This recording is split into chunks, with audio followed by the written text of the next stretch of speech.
Hello everyone. तो आज यार हम थर्मोडायनेमिक्स का लेक्चर नंबर 2 शुरू करने जा रहे हैं। हम थर्मोडायनेमिक्स का लेक्चर नंबर 1 ले चुके हैं, जिसमें हम सारी बेसिक टर्म्स कर चुके हैं जो कि थर्मोडायनेमिक्स के रिलेटेड आती हैं कि सिस्टम क्या होता है, सराउंडिंग क्या होता है, बाउंड्री क्या होती है, कितने टाइप का आपका सिस्टम होता है या कितने टाइप की आपकी बाउंड्रीज होती हैं, वो सब हम डिस्कस कर चुके हैं। उसके बाद हमने स्टेट वेरिएबल समझ चुके थे क्या होता था या स्टेट प्रॉपर्टीज क्या होती थी। फिर हमने इंटेंसिव प्रॉपर्टी और एक्सटेंसिव प्रॉपर्टी देखा जो कि बहुत इंपॉर्टेंट है आपके जेई मेंस या नीट के पॉइंट ऑफ व्यू से। उसके बाद हमने लास्ट में state function and path function देखा। उसके बाद हमने लास्ट में 5-6 अच्छे प्यारे प्यारे क्वेश्चन किए थे जेई मेंस और नीट में आते हुए। आज के यार इस लेक्चर में हम क्या करने वाले हैं, आज के इस लेक्चर में हम 2 इंपॉर्टेंट टर्म्स को समझने वाले हैं। और 2 इंपॉर्टेंट टर्म्स कौन सी हैं? एक है आपकी हीट और दूसरा है आपका वर्क डन। देखो यार, अगर आप 12th क्लास में हो, मतलब एक बार 11th पढ़ चुके हो और या आप ड्रॉप ईयर में हो, तो आपको ये पता होगा कि थर्मोडायनेमिक्स के फर्स्ट लॉ से बहुत क्वेश्चन आते हैं। जो कि थर्मोडायनेमिक्स का फर्स्ट लॉ आपका क्या बोलता है उसको हम नेक्स्ट लेक्चर में देखेंगे। वैसे तो जस्ट मैं बताने के लिए कर रहा हूँ, इसको हम नेक्स्ट लेक्चर में देखेंगे कि थर्मोडायनेमिक्स का फर्स्ट लॉ क्या होता है। तो ये होता है आपका एक मैथमेटिकल इक्वेशन है थर्मोडायनेमिक्स के फर्स्ट लॉ की, जिसमें 3 टर्म्स हैं। एक आपकी इंटरनल एनर्जी, एक आपकी हीट और एक वर्क, जिसमें से आज इस लेक्चर में हम हीट और वर्क को समझने वाले हैं बहुत अच्छे तरीके से। इंटरनल एनर्जी को हम नेक्स्ट लेक्चर में देखेंगे, मतलब कल देखेंगे। इंटरनल एनर्जी को कल के लेक्चर में कंप्लीट करेंगे और उसके जस्ट बाद हम थर्मोडायनेमिक्स का फर्स्ट लॉ भी करेंगे। तो लेक्चर नंबर 3 में हम internal energy and first law of thermodynamics को करेंगे। तो आज उससे पहले थर्मोडायनेमिक्स के फर्स्ट लॉ पे आने से पहले हमें ये 2 टर्म्स क्लियर होना चाहिए कि हीट क्या होता है और वर्क क्या होता है, और उसको आज हम समझेंगे, बिल्कुल क्लियर कर लेंगे। तो आज के बाद अगर हीट या वर्क डन से आपका क्वेश्चन आता है आपके एग्जाम में, चाहे 2025, 2026, 2028, 2025, 2042, 2050, जब मर्जी आपका पेपर आए, और आप चाहे जेई मेंस के स्टूडेंट हो या नीट के स्टूडेंट हो या जेई एडवांस के स्टूडेंट हो, अगर आज के बाद अगर वर्क या हीट से रिलेटेड क्वेश्चन आता है आपके थर्मोडायनेमिक्स से, तो वो आपसे हो रहा होगा। ठीक बात है। तो शुरू करते हैं यार, वर्क डन और हीट को समझना शुरू करते हैं। कॉपी पेन निकाल लो, हेडिंग डालो थर्मोडायनेमिक्स का लेक्चर नंबर 2, नोट्स बनाते रहो, डेट डाल लो आज की। लेक्चर नंबर 2 ले रहे हैं हम थर्मोडायनेमिक्स का। तो आप सभी को good morning, good afternoon and good evening. तो सबसे पहले यार हम बात करते हैं हीट की, कि हीट क्या होता है। हीट को अच्छे तरीके से समझते हैं, फिर लास्ट में वर्क डन करेंगे, और उसके बाद इन दोनों के रिलेटेड आपके जो जेई में या नीट में आए हुए क्वेश्चन है, प्यारे प्यारे 5-6 क्वेश्चन वो करेंगे। ठीक बात है। चलो सबसे पहले बात करते हैं हीट की। तो हीट को लिखो कि हीट क्या होता है। पहले इसकी एक प्यारी सी डेफिनेशन लिख लो, फिर इसको समझते हैं आराम से। हीट लिखो क्या होता है। The energy exchange between system and surrounding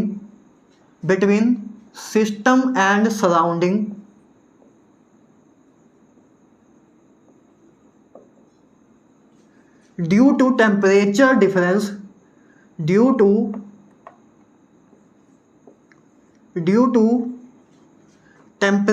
difference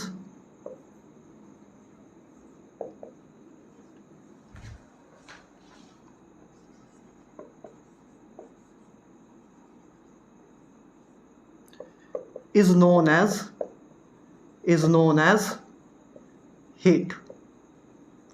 देखो, अगर आपने मेरा थंबनेल देखा होगा, है ना, जो थंबनेल वीडियो के बाद एक थंबनेल सा लगा होता है, उसमें अगर मेरी फोटो भी देखोगे तो उसमें भी मैंने ऐसा बनाया हुआ है कि आधा मैं ऐसे लग रहा हूँ कि मैं हॉट हूँ, मतलब आधे तरफ आग वाला इफेक्ट दिख रहा है, फायर वाला इफेक्ट दिख रहा है, और एक तरफ बर्फ वाला इफेक्ट दिख रहा है। मेरी अगर फोटो देखोगे इन सारे लेक्चर्स के थंबनेल पे, तो उसमें भी आप अगर देखोगे तो एक तरफ हॉट है, एक तरफ कूल है। तो मतलब टेम्परेचर का डिफरेंस है, मेरे आधे में हॉट है, मेरे आधे में कूल है।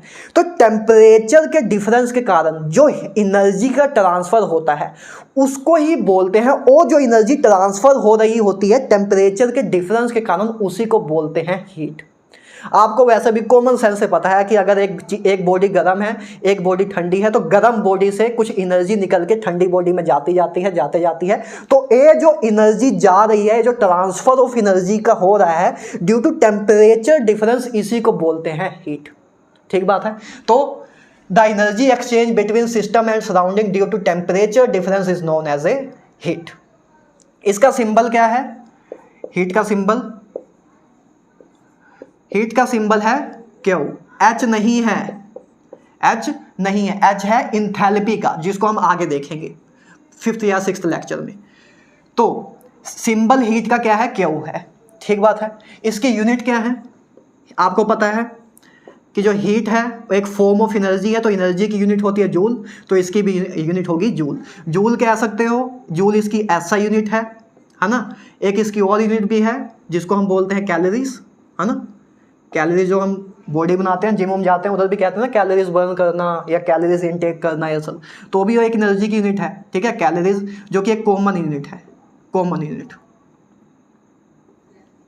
ठीक है। ज़्यादातर आमतौर पे हम यही यूनिट को यूज़ करते हैं, लेकिन आपकी जो ऐसा यूनिट है वो है आपकी जूल, क्योंकि heat is a form of energy. तो जो एनर्जी की यूनिट होगी वही हमारी हीट की भी होगी। तो अब आपको ये भी पता है कि 1 जूल बराबर होता है, जिसको नहीं पता लिख लो, 1 जूल बराबर होता है, 1 कैलोरीज बराबर होता है 4.182 जूल के, या इसको अप्रोक्सीमेटली कभी कभी 4.2 जूल भी लिख देते हैं। तो अगर किसी को नहीं पता है कि 1 कैलोरी कितने के जूल के बराबर होता है, तो लिख लो कि 1 कैलोरी बराबर होता है 4.2 जूल के। ठीक बात है।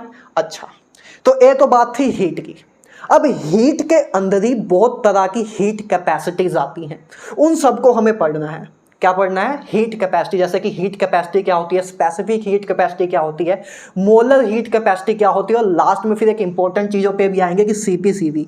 इसके बारे में आपने सुना होगा, अगर आप पहले एक बार देख चुके हो तो सीपीसीवी बहुत इंपॉर्टेंट टर्म्स आती हैं आपके सिलेबस के पॉइंट ऑफ व्यू से, तो बाद में इस पे भी आएंगे। तो अब आते हैं हम कितने टाइप्स की आपकी हीट कैपेसिटीज होती हैं। टाइप्स ऑफ हीट कैपेसिटीज,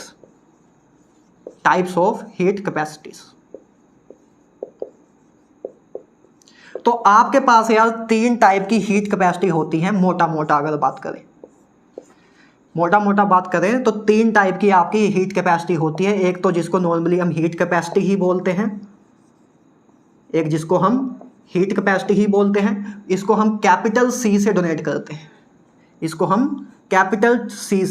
करते हैं, और दूसरी होती है स्पेसिफिक हीट कैपेसिटी। वैसे इन दोनों के बारे में मैं पिछले लेक्चर नंबर 1 में भी कुछ बात कर चुका हूं, जब हम एक्सटेंसिव इंटेंसिव कर रहे थे। स्पेसिफिक हीट कैपेसिटी को हम स्मॉल सी से डोनेट करते हैं, या कभी कभी एस से भी डोनेट कर देते हैं, स्मॉल सी से और एस से। और एक जो हीट कैपेसिटी और है उसको बोलते हैं मोलर हीट कैपेसिटी। इन सब के बारे में हम हल्का फुल्का देख चुके हैं पिछले लेक्चर में, लेक्चर नंबर 1 में। इस बार अच्छे तरह डिटेल में देखेंगे मोलर हीट कैपेसिटी, जिसको हम कैपिटल सी एम से डोनेट करते हैं। तो ये 3 टाइप की यार आपकी हीट कैपेसिटी मोटा मोटा आपके सिलेबस में है। पहली है हीट कैपेसिटी जिसको कैपिटल सी से डोनेट करते हैं, दूसरी है स्पेसिफिक हीट कैपेसिटी जिसको स्मॉल सी से या स्मॉल एस से डोनेट करते हैं, और तीसरी है आपकी मोलर हीट कैपेसिटी जिसको सी सबस्क्रिप्ट में एम से डोनेट करते हैं। एक एक करके इन तीनों को देखते हैं और अपनी स्पेसिफिक हीट वाली चीज़ों को समझते हैं। इसको इरेज कर दिया जाए, लिख लो, ठीक है। चलो एक एक करके तीनों को समझते हैं कि हीट कैपेसिटी क्या होता है, स्पेसिफिक हीट कैपेसिटी क्या होता है, और मोलर हीट कैपेसिटी क्या होता है, और लास्ट में सीपी माइनस सीवी इन सब की चीज़ों पे आते हैं कि सीपी सीवी क्या होता है। बहुत बार चीज़ें आती हैं, उसके रिलेटेड क्वेश्चन भी आपके आते हैं जेईई नीट में, उसको भी देखेंगे लास्ट में। चलो, तो सबसे पहली हीट कैपेसिटी जो आपकी है वो है जिसको हम नॉर्मली हीट कैपेसिटी भी बोल देते हैं, हीट कैपेसिटी। हीट कैपेसिटी को सबसे पहली बार कैपिटल सी से ही डोनेट करते हैं, बताया हुआ है पहले भी। तो इसकी पहले एक प्यारी सी डेफिनेशन, सुंदर सी प्यारी सी डेफिनेशन इसको लिखो। The amount of heat, the amount of heat पहले लिख लो फिर समझते हैं। The amount of heat required,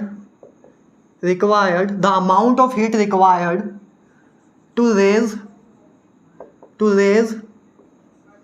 temperature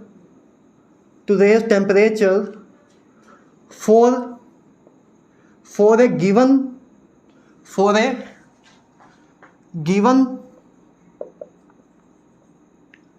amount of substance, by 1 degree Celsius या 1 केल्विन से भी बोल सकते हो, इज नोन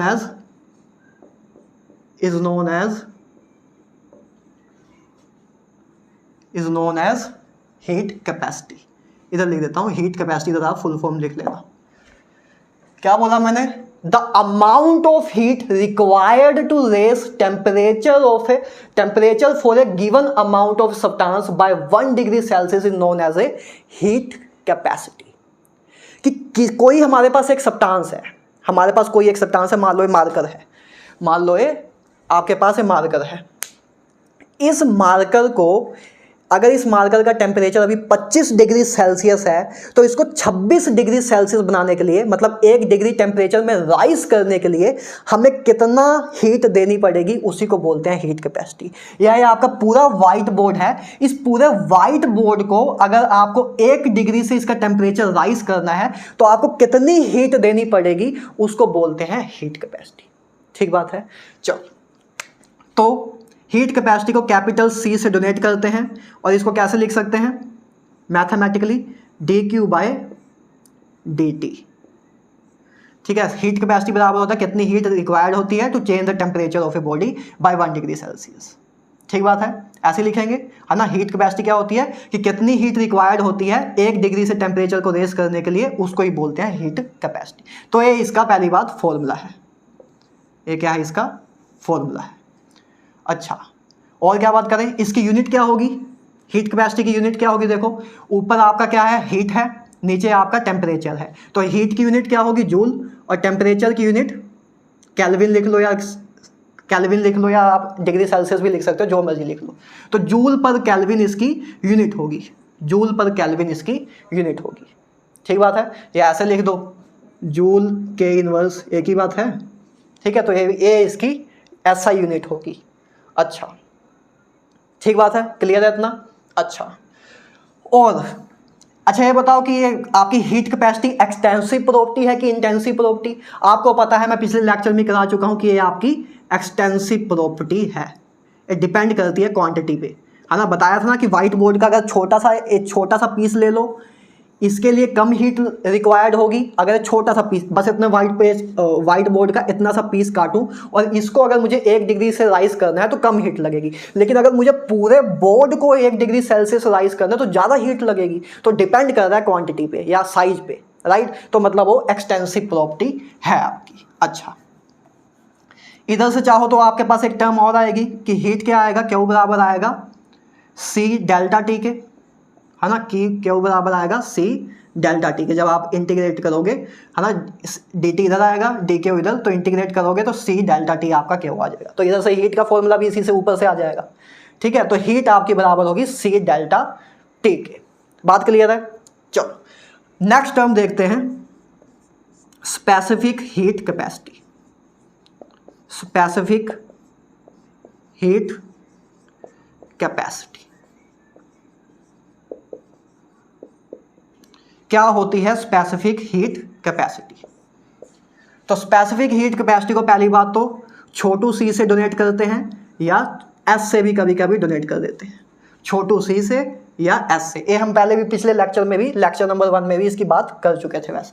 अच्छा, इसकी डेफिनेशन प्यारी सी क्या होगी, लिखो। सेम उसी वे में फॉर्मेट में लिख सकते हो चाहो तो, कि याद करने में आपको कोई दिक्कत ना आए। मतलब अगर बोर्ड, वैसे तो जेई के पॉइंट ऑफ व्यू से क्या याद करना, या नीट के पॉइंट ऑफ व्यू से, लेकिन बोर्ड के पॉइंट ऑफ व्यू से करना है तो कर सकते हो। The amount of heat required, the amount of heat required to raise the temperature, to raise the temperature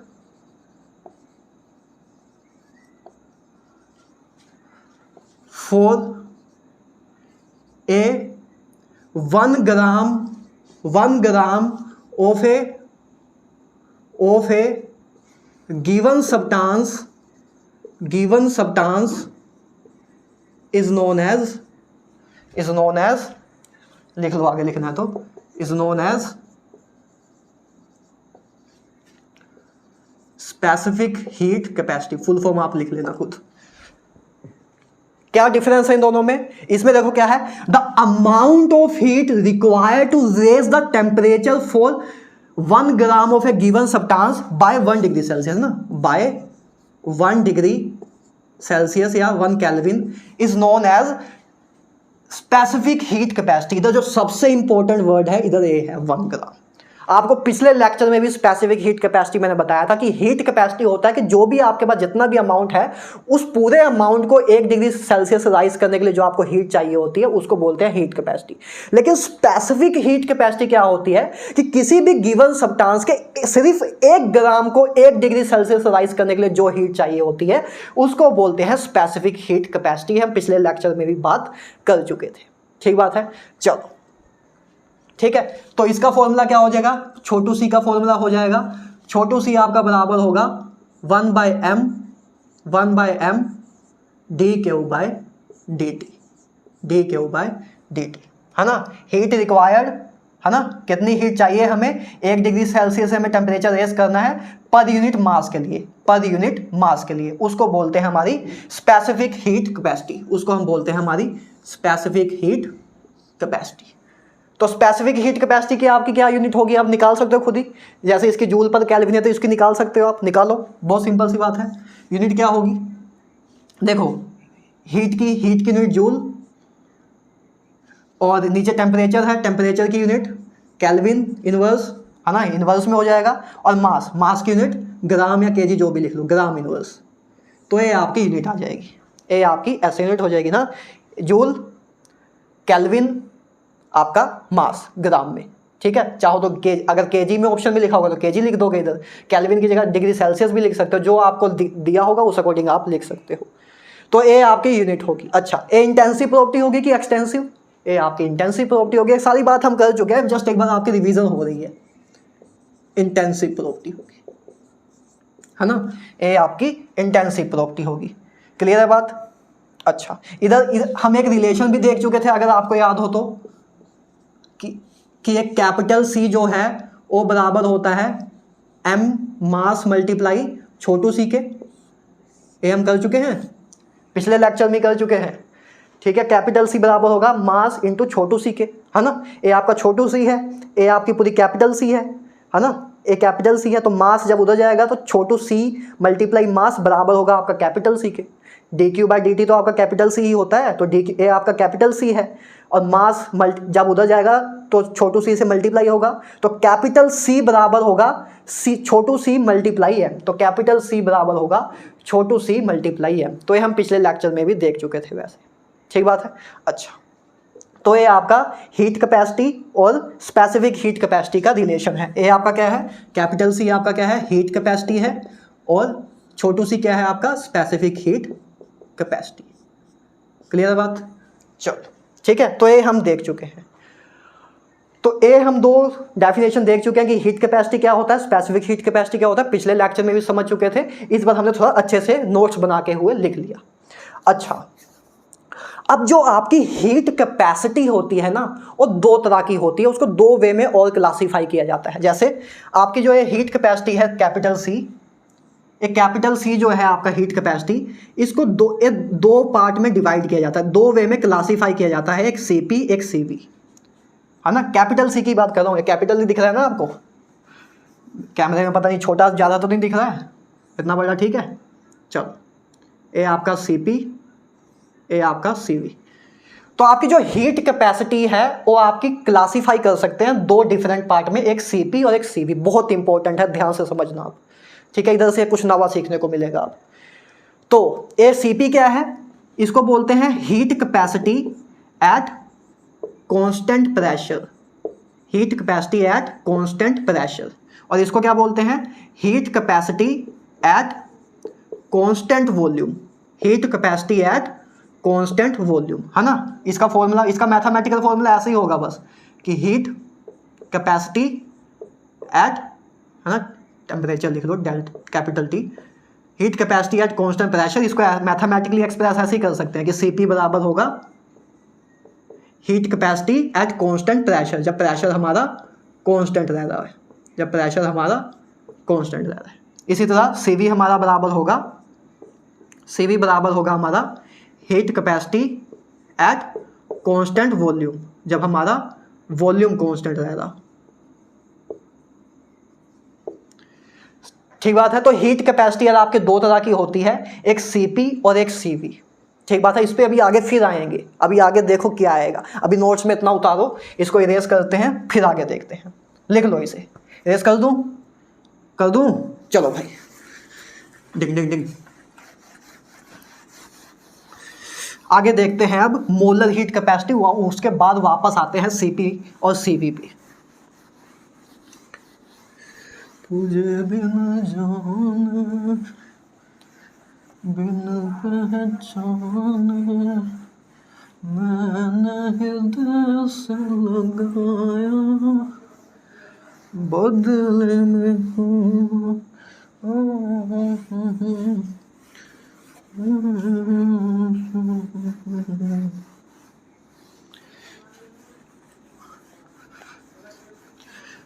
तो अब आगे हम देखेंगे, पहले हम देख लेते हैं तीसरी जो आपकी टाइप है स्पेसिफिक हीट कैपेसिटी की, जिसको हम क्या बोलते हैं, क्या बोलते हैं, मोलर हीट कैपेसिटी को देख लेते हैं। मोलर हीट कैपेसिटी समझते हैं, उसके बाद अपना आगे आते हैं। ठीक बात है। चलो नेक्स्ट जो आपकी थर्ड टाइप की हीट कैपेसिटी है उसको बोलते हैं molar heat capacity, molar heat capacity, जिसको हम कैपिटल सी सब्सक्रिप्ट में एम से डोनेट करते हैं, मोलर हीट कैपेसिटी। तो मोलर हीट कैपेसिटी की सबसे पहले तो क्या करेंगे, हम एक प्यारी सी डेफिनेशन लिखेंगे। लिखो, the amount of heat required, the amount of heat required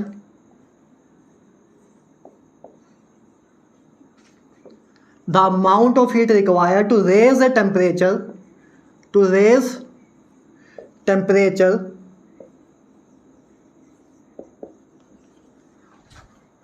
for 1 mole, for 1 mole of given substance, given substance, a given substance in general आपका गैस ही होता है, gas by 1 degree Celsius, by 1 degree Celsius या 1 Kelvin से, जिसे 1 degree से कर दो या 1 केल्विन से कर दो, is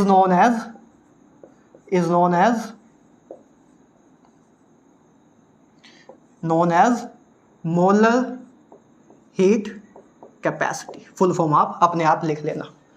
The amount of heat required to raise the temperature for 1 mole of a given substance by 1 degree Celsius is known as a molar heat capacity, जिसमें एक मोल जो वर्ड है यही सबसे इंपॉर्टेंट है कि हमारे पास जैसे कोई गैस है, किसी गैस का एक मोल लो, उसके एक मोल को आपको अगर 1 डिग्री टेम्परेचर से उसका टेम्परेचर राइज करना है, 1 मोल आपके पास गैस है, उस 1 मोल ऑफ गैस का आपको अगर टेम्परेचर 1 डिग्री सेल्सियस से या 1 केल्विन से राइज करने के लिए जो हीट रिक्वायर्ड होती है उसको ही बोलते हैं molar heat capacity. The amount of heat required to raise a temperature for 1 mole of a given substance, या गैस बोल लो, गैस के लिए स्पेसिफिकली बात होती है, बाय 1 डिग्री सेल्सियस या 1 kelvin is known as a molar heat capacity, molar heat capacity. बात क्लियर है। इसका मैथमेटिकल रिलेशन क्या होगा, Cm बराबर होगा 1 by n d q by d t. D q by d t. Per mole की बात कर रहे हैं ना, तो amount of heat required to raise a temperature by 1 degree Celsius for 1 mole of a substance. तो पर मोल की बात कर रहे हैं तो इसका फॉर्मूला मैथमेटिकल फॉर्मूला ए हो जाएगा। सिंपल सी बात है, कुछ रटने वाली बात भी नहीं है। इसकी यूनिट क्या हो जाएगी, यूनिट बताओ। ऊपर हीट है जूल, नीचे आपका टेम्परेचर है तो केल्विन, के इनवर्स, मोल है तो मोल इनवर्स, है ना, सिंपल सी है, मोल इनवर्स। ये आपकी यूनिट हो जाएगी, ये आपकी ऐसे यूनिट हो जाएगी। ठीक बात है। ये आपकी इंटेंसिव प्रॉपर्टी है कि एक्सटेंसिव प्रॉपर्टी, ये आपकी इंटेंसिव प्रॉपर्टी है। मोलर है, जहां भी मैंने बताया था कि जहां मोलर टर्म आ जाए या स्पेसिफिक टर्म आ जाए वो आपकी इंटेंसिव प्रॉपर्टी होती है ना। तो ये आपकी इंटेंसिव प्रॉपर्टी है, ये आपकी इंटेंसिव प्रॉपर्टी है। ठीक बात है, क्लियर है ना। इधर से आप ये भी इधर से आप इसका एक फॉर्मूला और भी लिख सकते हो कि CM बराबर होता है d q by d t. आपका हीट कैपेसिटी होता था, तो heat capacity divide by number of mole, n आपका है नंबर ऑफ मोल। तो ये भी एक फॉर्मूला हो जाएगा कि मोलर हीट कैपेसिटी बराबर होता है heat capacity divide by number of mole, कि heat capacity per mole is known as a molar heat capacity. ठीक बात है, क्लियर है। चलो अच्छा, इधर से अगर आप चाहो तो आपके पास क्यू का रिलेशन भी आ जाएगा। इधर से अगर आप हीट निकालना चाहो तो हीट आपका बराबर आएगा NCM डेल्टा टी के, NCM डेल्टा टी के। ठीक है, N इधर जाएगा NCM dt, इंटीग्रेशन करेंगे तो NCM डेल्टा टी आपका हीट का फॉर्मूला आएगा। इधर से अगर हीट का फॉर्मूला निकालोगे तो क्यू बराबर NCM डेल्टा टी आपका आएगा। क्लियर है बात। अच्छा इसी तरह पिछले जो हमने स्पेसिफिक हीट अलग किया था उसमें क्या होगा, जो आपका छोटू सी था वो आपका बराबर है ऐसे, उसका भी चाहो तो लिख लो, उसके फॉर्म में भी लिखना चाहो तो लिख लो, कोई बड़ी बात नहीं है। तो इसके फॉर्म में क्या आपका हीट का फॉर्मूला आएगा कि क्यू बराबर M इंटू छोटू सी इंटू डेल्टा टी। तो ये आप छोटू सी के फॉर्म में भी चाहो तो एक फॉर्मूला लिख सकते हो, है ना, ये तो निकाल ही सकते थे वैसे अपने आप। तो ये आपकी है मोलर हीट कैपेसिटी। क्लियर बात है, ए होता है आपका मोलर हीट कैपेसिटी, जिससे आप हीट का रिलेशन भी निकाल सकते हो। इंटेंसिव प्रॉपर्टी हम देख ही चुके हैं, वैसे भी हम इधर से भी आप देख सकते हो, है ना, वैसे भी हमने देखा था। हीट कैपेसिटी आपकी एक्सटेंसिव प्रॉपर्टी होती है, मोल्स भी आपकी एक्सटेंसिव प्रॉपर्टी होती है, दो एक्सटेंसिव प्रॉपर्टी का रेशो आपका इंटेंसिव प्रॉपर्टी, तो वैसे भी हमने देखा, है ना। सो ए थी आपकी मोलर हीट कैपेसिटी। ठीक बात है। अब आपकी मोलर हीट कैपेसिटी भी दो टाइप की होती है, एक molar heat capacity at constant pressure, एक molar heat capacity at constant volume, CPM CVM। ठीक है, इसको बोलते हैं मोलर हीट कैपेसिटी। क्या बोलते हैं, molar heat capacity at constant pressure, और ए मोलर हीट कैपेसिटी, शॉर्ट में लिखते हैं ना, molar heat capacity at constant volume, तो जैसे आपकी हीट कैपेसिटी दो टाइप की होती थी, एक कांस्टेंट प्रेशर पे CP और एक कांस्टेंट वॉल्यूम पे CV, इसी तरह आपकी मोलर हीट कैपेसिटी भी दो टाइप की होती है, एक CPM CVM। Molar heat capacity at constant pressure, molar heat capacity at constant volume. Clear है बात। अब इंपॉर्टेंट चीज इधर से शुरू होती है। अगर मैं आपसे पूछूं, इसको इरेज करते हैं पहले, इधर इतना लिखो, जल्दी लिखो, लिख लिया, चलें आगे, चलो जल्दी आ जाओ।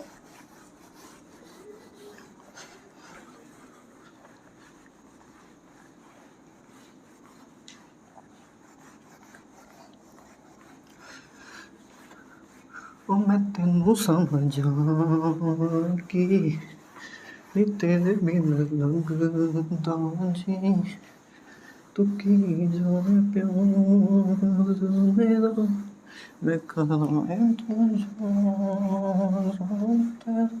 हाँ, तो देखो यार, हमने दो चीज़ें की हैं कि एक हीट कैपेसिटी आपकी दो टाइप की होती है, एक CP और एक CV।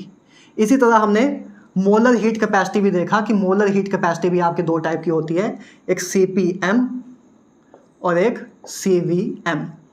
मेरा क्वेश्चन आपसे ये है कि इनमें से कौन सा रिलेशन सही है, जो ड्रॉप ईयर में है या 12th क्लास में है वो बताएंगे, 11th वाले के लिए तो नवा है तो उनको तो मैं बताऊंगा ही।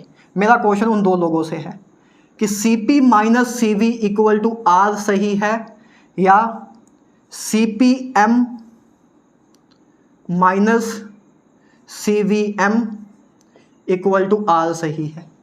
इन दोनों में से मुझे आपको बताना है कि CP minus CV equal to R सही है या CPM माइनस मतलब heat capacity at constant pressure minus heat capacity at constant volume बराबर है R के, या heat capacity molar heat capacity at constant pressure minus molar heat capacity at constant volume बराबर है R के। इन दोनों में से कौन सा रिलेशन सही है? मैक्सिमम लोग इसको सही बोल रहे होंगे, जो कि ये गलत है, जो कि ये गलत है। ए सही है, this is always true, always a हमेशा ट्रू होगा। ए गलत है, ए गलत है। देखो समझो, अब ध्यान से समझना, इसका रिलेशन अभी निकालते हैं। सबसे पहली बात तो अपने दिमाग में डाल लो कि ए ही सही है, ए ही सत्य है, बाकी सब झूठ है, ए ही हमारा सत्य है। क्लियर बात है कि molar heat capacity at constant pressure and molar heat capacity at constant volume का जो डिफरेंस होता है वो बराबर होता है गैस कांस्टेंट के। इसी को बोलते हैं मेयर्स इक्वेशन। क्या बोलते हैं? Mayer's equation, right. तो पहली बात तो ये अपने नोट्स में डालो कि ये ही करेक्ट है, ये गलत है, पहली बात तो ये डालो। अब देखो, आपको पता है, अब इससे हम इधर पहुंचने की कोशिश करते हैं, इससे हम इधर पहुंचने की कोशिश करेंगे। अब आपको पता है कि मोलर हीट कैपेसिटी बराबर होता है C divide by number of mole के, heat capacity divide by number of mole के। तो CPM बराबर होगा C divide by number of mole के, है ना, CP divide by number of mole के, है ना। अरे जैसे A है तो इसी तरह CPM बराबर होगा CP divide by number of mole के, heat capacity at constant pressure divide by number of mole. इसी तरह CVM बराबर होगा CV by number of mole के, है ना। मोलर हीट कैपेसिटी बराबर होगा molar heat capacity at constant volume बराबर होगा heat capacity at constant volume per unit mole, उसके बराबर होगा। तो CPM को हम लिख सकते हैं CP divide bye N, CV और CVM को लिख सकते हैं CV divide by N। O बराबर होगा R के, O बराबर होगा R के। तो इधर से अगर हम LCM लें तो CP माइनस CV बराबर है N के, तो इधर से आपका बराबर आया R के। तो इधर से अगर हम रिलेशन लिखें तो CP माइनस CV बराबर आया NR के, NR के। तो ए रिलेशन करेक्ट है, ए रिलेशन करेक्ट है। तो ए रिलेशन इनकरेक्ट है। CP minus CV equal to R मतलब heat capacity at constant pressure minus heat capacity at constant volume का डिफरेंस बराबर है R के, एक गलत है। ए सही है कि heat capacity eight molar heat capacity at constant pressure minus molar heat capacity at constant volume बराबर है R के, और उससे जब हम डिराइव करते हुए आएंगे तो CP minus CV equal to बराबर आएगा NR के। तो ए ही दो इक्वेशन सही हैं, ए वाली इक्वेशन गलत है, ए वाली इक्वेशन गलत है। इसको नोट्स में डालो, गलती होती है। ए ही दो इक्वेशन सही है, मतलब अगर हीट कैपेसिटी के फॉर्म में आपको रिलेशन बताना है तो हीट कैपेसिटी के फॉर्म में CP माइनस CV का रिलेशन है बराबर है NR के, नंबर ऑफ मोल भी मल्टीप्लाई में है, और मोलर हीट कैपेसिटी के फॉर्म में बराबर है R के, ठीक है, और बराबर है R के। तो ये दो चीजें अपने नोट्स में डाल लो। क्लियर है बात? क्लियर है? चलो ठीक है। तो अब दो कुछ इंपॉर्टेंट चीजें और लिखते हैं, दो कुछ इंपॉर्टेंट चीजें और लिखते हैं। CV और CP को निकालना सीखते हैं कि CP और CV निकालते कैसे हैं।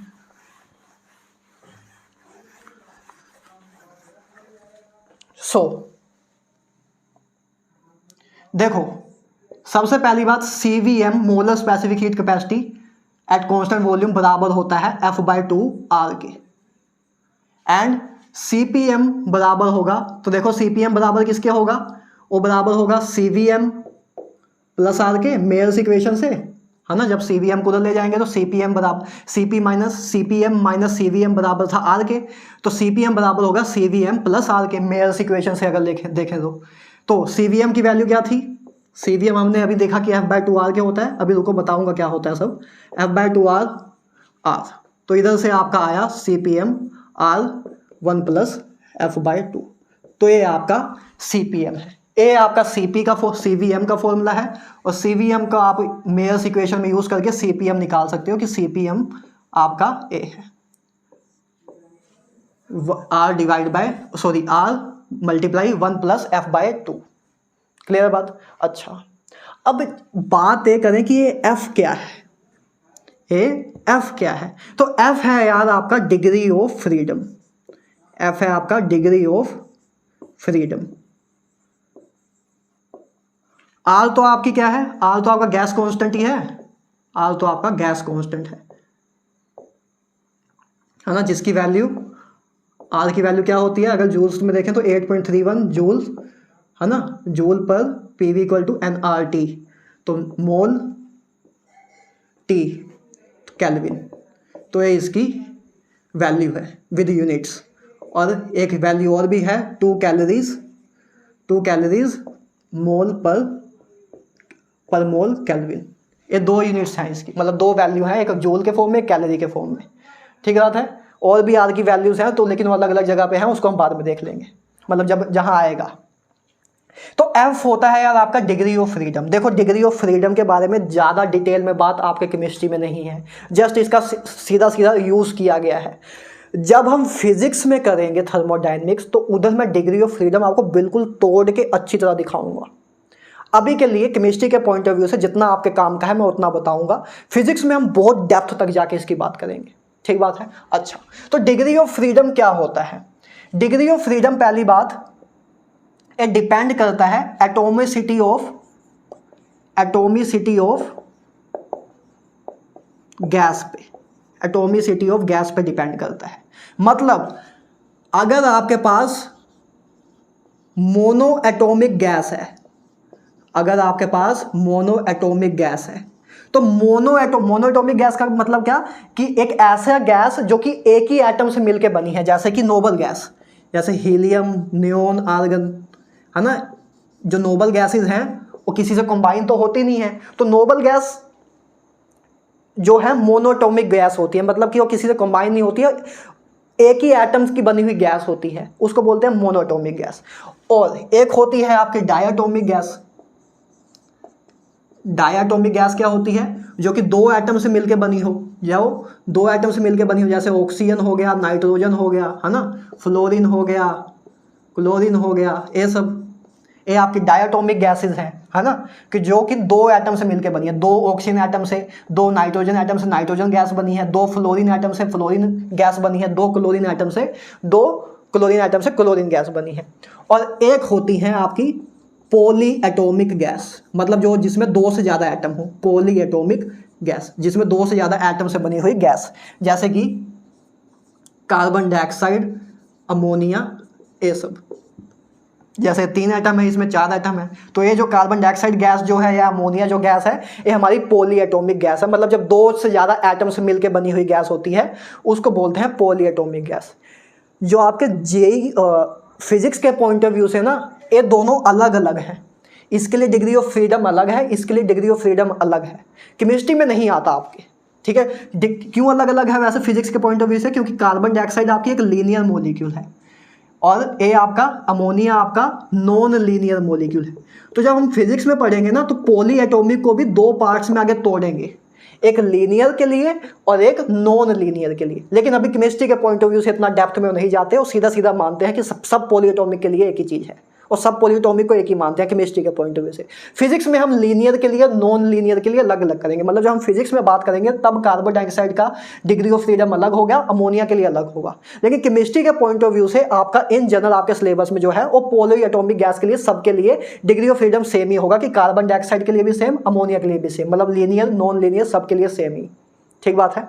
चलो, तो आपके पास 3 तरह की गैस हैं, हमने 3 क्लासिफिकेशन की। एक मोनोटॉमिक गैस हो सकते हैं जो कि एक ही एटम से मिलकर बनी हो, डायटोमिक गैस और पॉलीएटॉमिक गैस। मोनोएटॉमिक गैस के लिए डिग्री ऑफ फ्रीडम आपका बराबर होता है 3 के, अब आपको अभी याद ही रखना है। और डायटोमिक गैस के लिए डिग्री ऑफ फ्रीडम बराबर होता है 5 के। और पोली एटॉमिक गैस के लिए डिग्री ऑफ फ्रीडम बराबर होता है 6 के। अभी ये आपको याद ही रखना है। उधर हम फिजिक्स में बात करेंगे, फिजिक्स में आपके सिलेबस में है, केमिस्ट्री में आपके सिलेबस में नहीं है कि डिग्री ऑफ फ्रीडम क्या होता है, उसकी डेफिनेशन क्या होती है, ये 3, 5, 6 ये सारी चीज़ें आती कैसे हैं, ये सारी बात आपकी फिजिक्स में है। इधर बस सीधा रिजल्ट इनका यूज़ होता है, तो मैं रिजल्ट ही कराऊंगा, वो चीज़ हम फिजिक्स में डील करेंगे। ठीक बात है, क्लियर है। तो आप बस याद रखना कि मोनो एटॉमिक गैस के लिए डिग्री ऑफ फ्रीडम आपका 3 होता है, डाई एटॉमिक गैसेस के लिए आपका डिग्री ऑफ फ्रीडम 5 होता है, और पॉली एटॉमिक गैसेस के लिए आपका डिग्री ऑफ फ्रीडम 6 होता है। क्लियर है बात? ठीक है, अच्छा, तो ये हमने बात की। एक टर्म और आपके आती है, तो डिग्री ऑफ फ्रीडम से अब हम CV निकाल लेंगे, है ना। अगर हमें किसी का भी मोनोएटॉमिक गैस का CV निकालना हो, मान लो हीलियम का CVM निकालना हो, तो हीलियम का CVM क्या होगा, हीलियम हमें पता मोनोटॉमिक गैस है, तो F की वैल्यू 3 पुट कर देंगे, 3/2R, तो ये आपका CVM हो जाएगा। ऐसे ही आप CP निकाल सकते हो, CPM निकाल सकते हो, किसी भी का गैस का भी आप निकालने को बोलेंगे, मान लो आपको कार्बन डाइऑक्साइड का निकालने को बोले, CVM क्या होगा, तो F की वैल्यू 6 2R, F/2R पुट करोगे तो 3R, तो कार्बन डाइऑक्साइड का CVM आ गया 3R। तो उसका CPM तो अपने आप ही निकाल ही लोगे मेयर्स इक्वेशन का यूज़ करते हुए। CV आ गया या CP आ गया, दोनों में से कोई एक पता हो तो दूसरा तो अपने आप ही निकल जाएगा। अच्छा, तो ये बात हो गई। एक और टर्म जो आती है आपके इस CP या CV रिलेटेड, वो है आपकी पॉइजन रेशो। वो क्या है आपकी? Poisson ratio. लिखो, एक टर्म आती है जिसको हम गामा से डोनेट करते हैं। किससे डोनेट करते हैं? गामा से ऐसे डोनेट करते हैं, ठीक है, गामा से डोनेट करते हैं, और इसको बोलते हैं पॉइजन रेशो।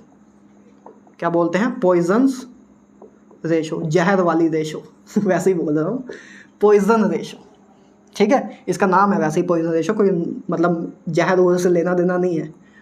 तो पॉइजन रेशो, तो पॉइजन रेशो बराबर होता है CPM divide by CVM। Gamma बराबर होता है CPM डिवाइड बाय CVM, इसके बराबर होता है, ठीक है। पॉइजन रेशो बराबर होता है CP और CV की जो रेशो होती है उसको बोलते हैं पॉइजन रेशो, ठीक है। CP और CV की रेशो, CP और CV का, CPM और CVM का डिफरेंस जो होता है उसको बराबर होता है R के, जिसको बोलते हैं मेयर इक्वेशन, और CPM और CVM का जो रेशो होता है उसको बोलते हैं पॉइजन रेशो, ठीक बात है। और इसको अगर F के फॉर्म में इसका फॉर्मूला देखूं तो डिग्री ऑफ फ्रीडम के फॉर्म में तो इसका फॉर्मूला आएगा 1+2/F। आप चाहो तो निकाल भी सकते हो, बस CPM की वैल्यू पुट करना, ये CPM की वैल्यू पुट करोगे ऊपर, CVM की वैल्यू नीचे पुट करोगे, तो आपके पास यही आएगा, ठीक है। तो गामा आ जाएगा आपका, पॉइजन रेशो बराबर आएगा 1+2/F। तो 3 चीजें हमने देखी कि एक CVM का फॉर्मूला होता है F/2R, CPM होता है R × F 1+F/2। उसके बाद हमने पॉइजन रेशो देखी, पॉइजन रेशो बराबर होती है CPM डिवाइड बाय CVM की रेशो, जिसका एक हमने फॉर्मूला भी देखा, और हमने ये देखा कि F हमारा डिग्री ऑफ फ्रीडम होता है, जो कि एटॉमिसिटी ऑफ गैस पे डिपेंड करता है, कि जो गैस है वो कितने एटम से मिलकर बनी हुई है। अगर वो आपकी मोनोएटॉमिक गैस है तो डिग्री ऑफ फ्रीडम आपका 3 है, अगर आपके पास डायएटॉमिक गैस है तो उसका डिग्री ऑफ फ्रीडम 5 है, अगर आपके पास पॉलीएटॉमिक गैस है तो उसका डिग्री ऑफ फ्रीडम 6 होगा। क्लियर है बात? चलो आगे देखते हैं। इस पे आगे एक इस पे प्यारा सा बॉक्स बनाते हैं जो कि आपके, जिससे डायरेक्ट क्वेश्चन आपके जेई में भी और नीट में भी आते हैं। एक इसका बॉक्स बनाते हैं और जल्दी जल्दी सारी चीज़ें इस पे लिखते हैं। और टेबल बहुत इंपॉर्टेंट है, इसका टेबल बहुत ज़्यादा इंपॉर्टेंट है, बहुत ज़्यादा, मतलब डायरेक्ट क्वेश्चन आ जाते हैं नीट में स्पेशली। जेई में तो इतने डायरेक्ट क्वेश्चन नहीं आते, मतलब आते फॉर्म बेसिक्स ही हैं जेई मेंस में, तो जेई एडवांस की अगर बात छोड़ दे तो, बट थोड़ा बहुत मेहनत करवाते हैं, है ना, क्योंकि आपको 1 घंटे में 30 क्वेश्चन करने होते हैं, इनको 1 घंटे में 45 क्वेश्चन करने होते हैं नीट वालों को, तो लेवल उस अकॉर्डिंग ही मैच कर जाता है ना, टाइम भी तो कम हो जाता है उनके पास, ठीक है। चलो, तो अब हम देखते हैं कि अब हमने CP माइनस CV, हम इनकी रेशो देख चुके हैं कि CPM माइनस CVM बराबर होता है R के, इन दोनों की रेशो का भी देख चुके हैं, उसको पॉइजन रेशो बोलते हैं। अब इसका हम एक टेबल बनाएंगे जो कि बहुत इंपॉर्टेंट है, टेबल बना के उधर स्टार स्टार लगा लेना नोट्स में, ठीक बात है। तो एक टेबल बनाओ,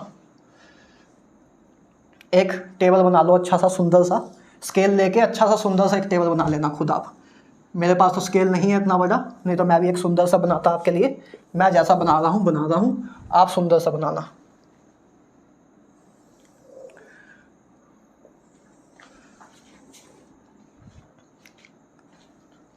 तो इधर आपके सबसे पहली बात, इधर हम बात करते हैं गैस की, इधर हम बात करते हैं गैस की। तो ए मान लो आपकी मोनोएटॉमिक गैस है, मोनोएटॉमिक, एक आपकी डायएटॉमिक और एक आपकी पॉलीएटॉमिक।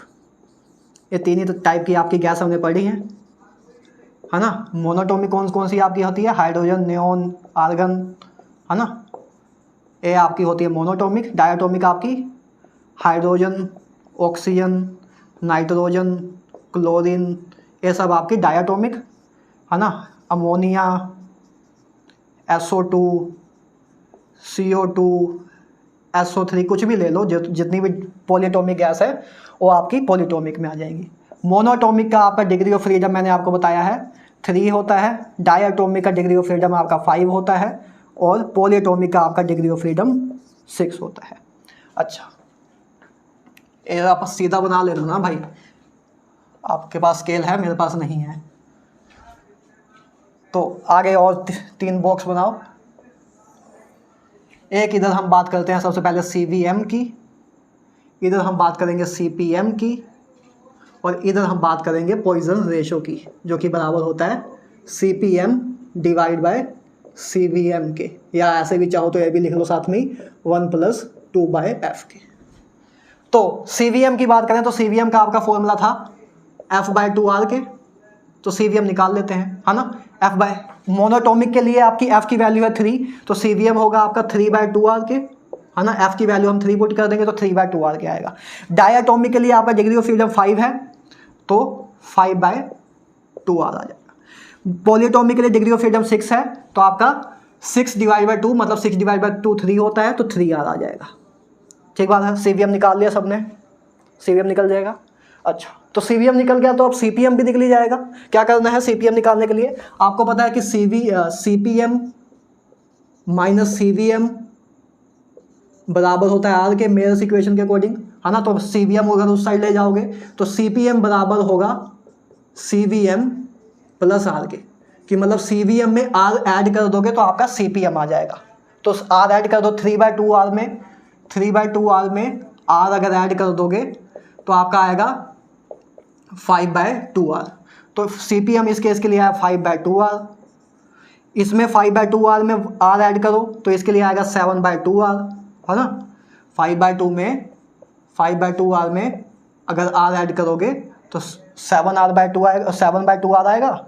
3R में 1R ऐड करोगे तो आ जाएगा 4R। तो ये आपका तीनों का CPM आ गया। क्लियर बात है। CV निकल गया तो CPM तो अपने आप निकाल लोगे, बस इसमें R ऐड करते जाओ, इसमें भी R ऐड कर दो, इसमें भी R ऐड कर दो, CPM आ जाएगा। अच्छा, पॉइजन रेशो निकालनी हो तो इन दोनों का रेशो ले लो। आपके पास CPM भी दिया हुआ है, CVM भी दिया हुआ है, चाहो तो डायरेक्ट फॉर्मूले से भी लगा सकते हो कि F आपको पता है उस अकॉर्डिंग भी निकाल लो, रेशो से भी देख लो। चाहे ये आपके पास CVM है, ये आपके पास CVM है, तो ये CPM डिवाइड बाय CVM, तो 5/2 डिवाइड बाय 3/2, तो कहाँ लिखें 5/2 डिवाइड बाय 3/2, तो 2 से 2 मिल जाएगा, 5/3 आपका आएगा। तो 5/3 आपका आंसर आएगा। ठीक है, तो पॉइजन रेशो आई आपकी मोनोएटॉमिक के लिए 5/3। इस फॉर्मूले से भी देखते हैं अगर रेशो की जगह, तो अगर 1 + 2/f, f की वैल्यू मोनोएटॉमिक के लिए 3, तो इसका एलसीएम लोगे तो 3 + 2/3, तो 5/3 ही आएगा। तो चाहे फॉर्मूले से निकाल लो, चाहे आप रेशो लेके निकाल लो, इन दोनों के रेशो लेके निकाल लो, चाहे फॉर्मूले से निकाल लो। ठीक है, तो इसी तरह इसके लिए क्या आएगा 7/5 आ जाएगा। रेशो इन दोनों की करेंगे 7/5 आ जाएगा, 2 से 2 मिल जाएगा, 7 और 5 बचेगा, R से R मिल जाएगा। इसके लिए 4R/3R की रेशो 4/3। तो ये आपका पूरा टेबल है जो कि बहुत इंपॉर्टेंट है। इससे डायरेक्ट क्वेश्चन आते हैं, डायरेक्ट पूछते हैं कि बताओ ऑक्सीजन गैस के लिए पॉइजन रेशो की वैल्यू क्या होगी, या ऑक्सीजन गैस के लिए CPM क्या होगा। कोई भी गैस एक दे देंगे, उसके लिए CP या CVM की CVM या CPM की वैल्यू पूछ सकते हैं, या पॉइजन रेशो पूछ सकते हैं, कुछ भी पूछें आप बता सकते हो। तो ये टेबल इंपॉर्टेंट है, इसको अपने स्टार में लगा के रख लो, स्पेशली नीट के बच्चों के लिए, JEE वालों के लिए भी है, नीट वालों के लिए भी है। ठीक बात है। क्लियर है, बिल्कुल सिंपल सा टेबल है, कोई बड़ी रॉकेट साइंस है भी नहीं, तो आप इजीली सब कुछ निकाल सकते हो। सीवीएम निकालना बहुत आसान है, डिग्री ऑफ फ्रीडम आपको बताया है, बस मोनोटोमी का 3 है, इसका 5, इसका 6, फॉर्मूले में पुट करो सीवीएम के, अपने आप सीवीएम आ जाएगा। सीपीएम उसके बाद बस सीवीएम में आर ऐड करते जाओगे तो सीपीएम आ जाएगा। पॉइजन रेशो, इन दोनों का रेशो ले लो तो पॉइजन रेशो आ जाएगा। या दूसरा फॉर्मूला भी है आपके पास 1+2/f, दोनों से निकालोगे किसी से भी तो आपके पास तब भी आ जाएगा। चाहे रेशो लेके निकाल लो कि सीपीएम निकाल के, सीपीएम और सीवीएम निकाल के उन दोनों की रेशो ले लो, तब भी पॉइजन रेशो आ जाएगा। और अगर डिग्री ऑफ फ्रीडम का फॉर्मूला लगा के, डायरेक्ट फॉर्मूला लगा के भी निकालना चाहते हो तो डायरेक्ट फॉर्मूला लगा के भी निकाल सकते हो। दोनों केस में ही सेम ही चीज़ आएगी। अच्छा, तो ये बात हो गई यार आपकी हीट की। हीट के रिलेटेड जितनी भी हमें बात करनी थी हम कर चुके हैं। अब बात करते हैं वर्क के रिलेटेड। अब बात करते हैं वर्क के रिलेटेड कि वर्क क्या होता है। उसके बाद लास्ट में हीट के रिलेटेड जितने भी क्वेश्चन आपके जो हमें करने हैं उसको हम करेंगे, ठीक बात है। तो हेडिंग डालो वर्क। सो तो नहीं गए, जाग रहे हो भाई, जाग रहे हो, एनर्जी मेरी लो नहीं है, ठीक है, जागते रहना। चलो, जब तक नीट या जेई क्रैक ना हो जाए, जब तक डॉक्टर या इंजीनियर बनने के लिए तैयार ना हो जाओ, तब तक लगे रहो। तो आगे जो हमें टर्म करनी है उसको बोलते हैं वर्क। काम ही पूजा है, तो वर्क को डोनेट करते हैं W से, वर्क को डोनेट करते हैं W से। अच्छा, तो देखो यार, वर्क आपके 2 टाइप के होते हैं। एक होता है आपका पीवी वर्क, एक होता है आपका पीवी वर्क, और एक होता है आपका नॉन पीवी वर्क। एक होता है आपका non PV work. PV work क्या होता है? जिसमें वॉल्यूम चेंज अकर होता है।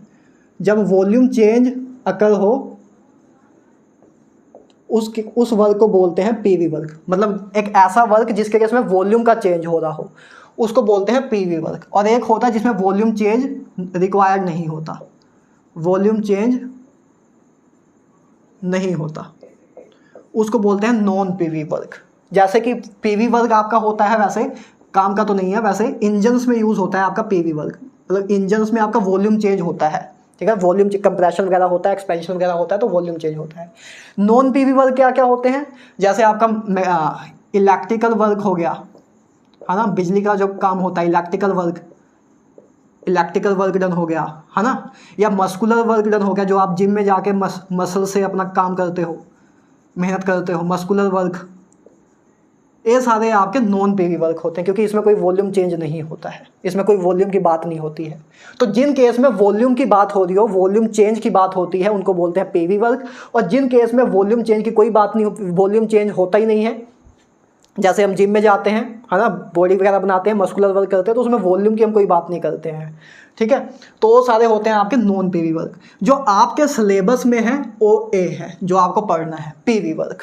तो हम पीवी वर्क को समझना शुरू करते हैं। देखो, पीवी वर्क की बात करें, वैसे तो मैं आपको पिछले लेक्चर में थोड़ा बहुत बता चुका हूं कि क्या होता है। देखो, वर्क डन आपका बराबर होता है, वर्क डन का एक बहुत ही ब्यूटीफुल फॉर्मूला है कि वर्क डन बराबर होता है negative of p external dv, volume V1 से V1। सबसे पहले फॉर्मूला अपने नोट्स में डालो। ए आपका वर्क डन का फॉर्मूला है, पीवी वर्क डन का, है ना। नॉन पीवी तो हमारे सिलेबस में ही नहीं है, पीवी हमें पढ़ना है तो पीवी देखते हैं। मतलब नॉन पीवी हमारा जैसे इलेक्ट्रिकल वर्क डन वगैरह है, ये इलेक्ट्रोस्टैटिक्स में, फिजिक्स में है, आपके इधर नहीं है, ठीक बात है। इसका डब्बा थोड़ा सही से बना लो, दिखे तो सही, ठीक है।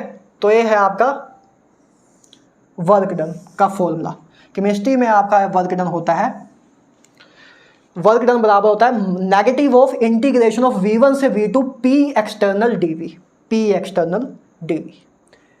अब मुझे एक बात ये बताओ, जेई वाले लोगों को पता होगी इंटीग्रेशन हमें क्या बताती है। देखो, 2 टर्म होती हैं, 2 चीज़ें होती हैं, एक इंटीग्रेशन, एक डेरिवेटिव। इंटीग्रेशन और एक डेरिवेटिव, दोनों पे ही मैथ्स में चैप्टर है। इंटीग्रेशन का एक चैप्टर है जो कि है चैप्टर नंबर 8 है 12th का, एरिया अंडर ए कर्व। तो ओ हमें एरिया अंडर कर्व चैप्टर हमें यही समझाता है कि इंटीग्रेशन यूज होता है एरिया अंडर कर्व निकालने के लिए, कि कोई भी हमारे पास एक कर्व दी हुई है, इसका हमें एरिया निकालना है तो हम वो इंटीग्रेशन का यूज करके निकालते हैं। और नीट वाले बच्चों के लिए मैं बता रहा हूँ, बच्चों भाइयों बात समझो, इंटीग्रेशन जो यूज होती है ना, इंटीग्रेशन एरिया अंडर ए कर्व निकालने के लिए यूज होती है। किसके लिए? एरिया अंडर ए कर्व निकालने के लिए यूज होती है। क्लियर बात?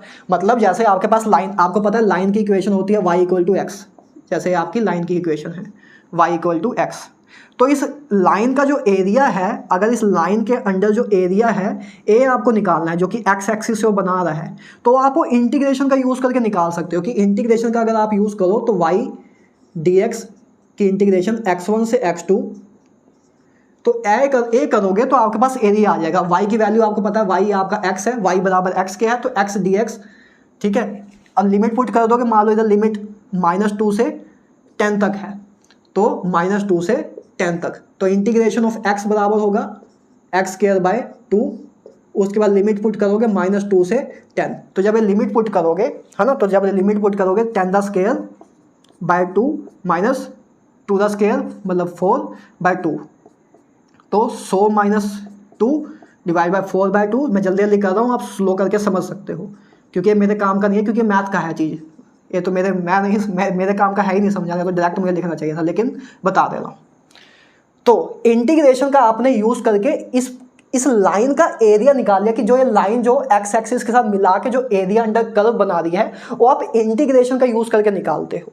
ठीक बात है। और जो डेरिवेटिव है, ये डेरिवेटिव यूज होता है स्लोप निकालने के लिए, कि कोई भी कर्व की स्लोप बतानी है। जैसे इस ए हमारे पास लाइन थी, इस लाइन की जो स्लोप है, ये जो स्लोप है ना, ये जो हमारी स्लोप है, ए निकालने के लिए जो चीज़ होती है, ए निकालने के लिए हम डेरिवेटिव का यूज़ करते हैं। तो बस नीट वाले बच्चे तो इतना दिमाग में रखो, जेईई वाले तो बहुत डिटेल में इसको पढ़ते हैं मैथ्स में, नीट वाले बच्चे बस इतना दिमाग में रखो, जो इंटीग्रेशन होती है वो एरिया अंडर कर्व निकालने में यूज़ होती है, और डेरिवेटिव का यूज़ करते हैं मैथमेटिकली स्लोप निकालने के लिए। अगर ग्राफ रिलेटेड बात करें, काइनामेटिक्स अगर आपने पढ़ा हुआ हो, तो उसमें भी हम जब ग्राफ के क्वेश्चन करते हैं तो उधर ये चीज़ यूज़ होती है। मैंने कराया भी हुआ है काइनामेटिक्स, आप जाके देख सकते हो, 12 घंटे का एक लेक्चर दिया हुआ है, पूरा 12 घंटे लेक्चर है वो, ठीक है, बहुत बड़ा लेक्चर है वो, 12 घंटे में पढ़ाई है काफ़ी चीज़ें उसमें, चाहो जाकर देख सकते हो। तो इंटीग्रेशन का यूज़ होता है एरिया अंडर कर्व निकालने के लिए, और डेरिवेटिव का यूज़ होता है स्लोप निकालने के लिए। अच्छा, तो हमारे पास वर्क डन का फॉर्मूला क्या है? Minus negative of integration of V1 से V2 pxt dv, P external मतलब external pressure, change in volume, इसकी इंटीग्रेशन। तो मतलब आपको पता है कि इंटीग्रेशन आपको क्या निकाल के देती है? एरिया अंडर ए कर्व। तो मतलब एरिया अंडर ए पीवी कर्व, एरिया अंडर ए पीवी कर्व और उसका नेगेटिव, हाँ ध्यान से समझना, इस पूरी मैथमेटिकल इक्वेशन को क्या हम इंग्लिश में बोलेंगे, इस मैथमेटिकल इक्वेशन से क्या हम स्टेटमेंट निकाल सकते हैं। इंटीग्रेशन आपको पता है कि एरिया अंडर कर्व निकालने के काम आती है, तो मतलब एरिया, इंटीग्रेशन आपको एरिया अंडर कर्व निकालने के काम आती है, तो मतलब एरिया अंडर पीवी कर्व का जो नेगेटिव होगा वो हमें वर्क डन देगा। तो क्या बोल सकते हैं? Negative of A algebraic area, negative of A algebraic area under PV curve gives us work done, कि अगर हमारे पास कोई एक पीवी कर्व दी हो, हमें कोई मान लो कर्व दी है ना, एक हमारे पास एक कर्व दी हुई है, इस कर्व का जो, अगर हमें पीवी कर्व दी हुई है और हमें वर्क डन पूछना है कि बताओ वर्क कितना होगा, हमें बस एक कर्व दी है, तो इसका जब हम एरिया निकाल लेंगे, इसका एरिया ही बराबर होगा आपका वर्क डन के, उसका नेगेटिव लेंगे, मतलब इसका एरिया निकालो, उसका नेगेटिव जो होगा वो आपका बराबर होगा वर्क डन के। ठीक है, negative of A work done बराबर होगा negative of A algebraic area of A pressure and volume curve के। ठीक है, negative of A algebraic area under A PV curve give us A work done, important line. ठीक है, इस पे question करेंगे अभी लास्ट में, आज के लेक्चर में ही। ठीक बात है।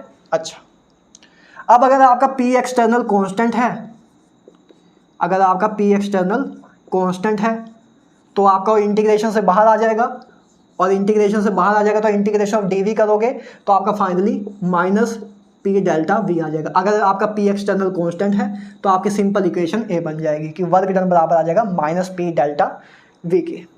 ठीक है, माइनस पी एक्सटर्नल लिख लो साथ में चाहिए, minus P external delta V के, कि वर्क डन बराबर है नेगेटिव ऑफ है P external pressure multiply change in volume, ए आपका बराबर होता है वर्क डन के। क्लियर बात? अच्छा, तो ये आपका वर्क डन का फॉर्मूला है। ठीक बात है। चलो, तो अब वर्क डन की यूनिट्स क्या क्या हो सकती हैं? वर्क डन की यूनिट क्या क्या हो सकती है? पहली बात तो वर्क डन की यूनिट होती है जूल, है ना। वर्क डन की एक यूनिट तो जूल ही होती है ना, क्योंकि work is a form of energy, तो जूल तो एक यूनिट होगी ही।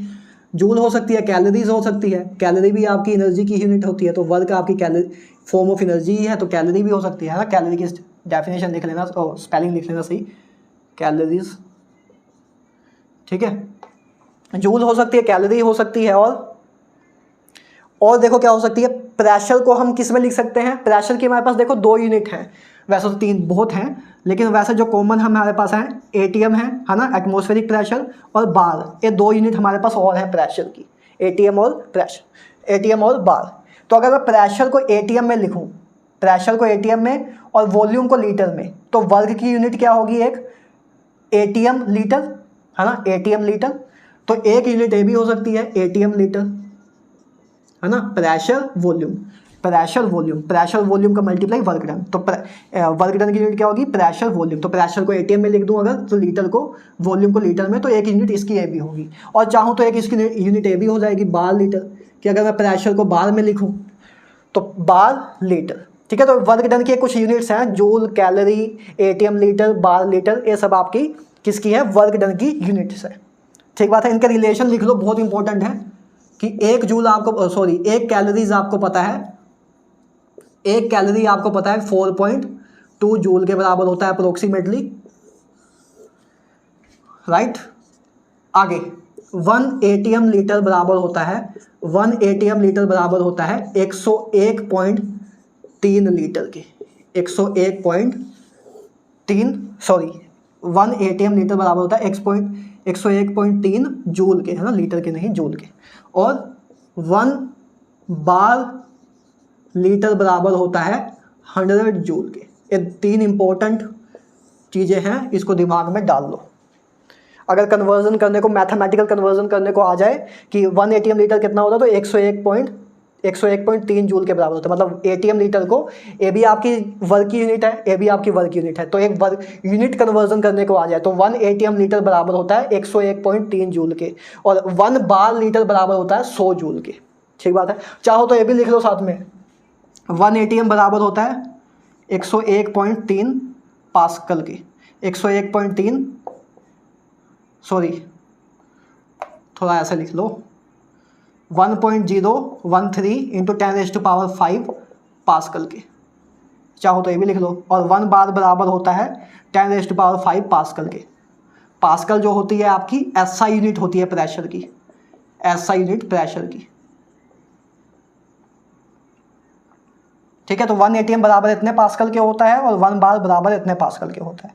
और ये कुछ यूनिट कन्वर्जन है, इसको दिमाग में रखना है, काम आ सकती हैं आपके मैथमेटिकल कैलकुलेशन के टाइम, आज भी करना, आपको सिखा दूंगा इसको यूज़ करना।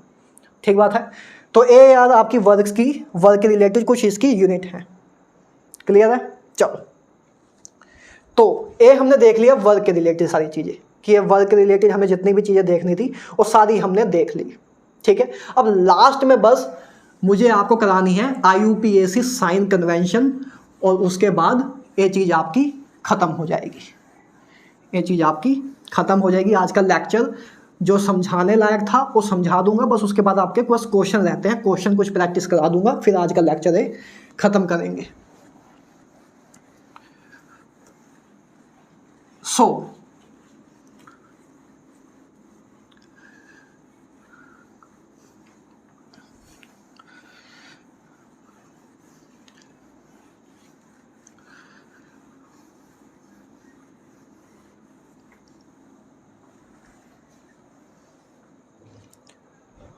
तो आगे बात करते हैं हम वर्क देख चुके हैं, हीट देख चुके हैं। अब बस लास्ट में इन दोनों की IUPAC कन्वेंशन देखनी है कि वर्क डन पॉजिटिव कब होता है, वर्क डन नेगेटिव कब होता है, हीट पॉजिटिव कब लेते हैं, हीट नेगेटिव कब लेते हैं, उसको समझते हैं। IUPAC साइन कन्वेंशन, हेडिंग डालो IUPAC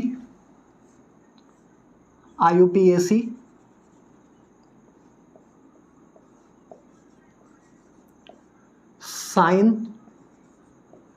कन्वेंशन। IUPAC एक ऑर्गेनाइजेशन है जो कि साइन कन्वेंशंस बनाती है कि हमें ये स्टैंडर्ड मान के चलेंगे, उसके अकॉर्डिंग सारी चीज़ें रखेंगे।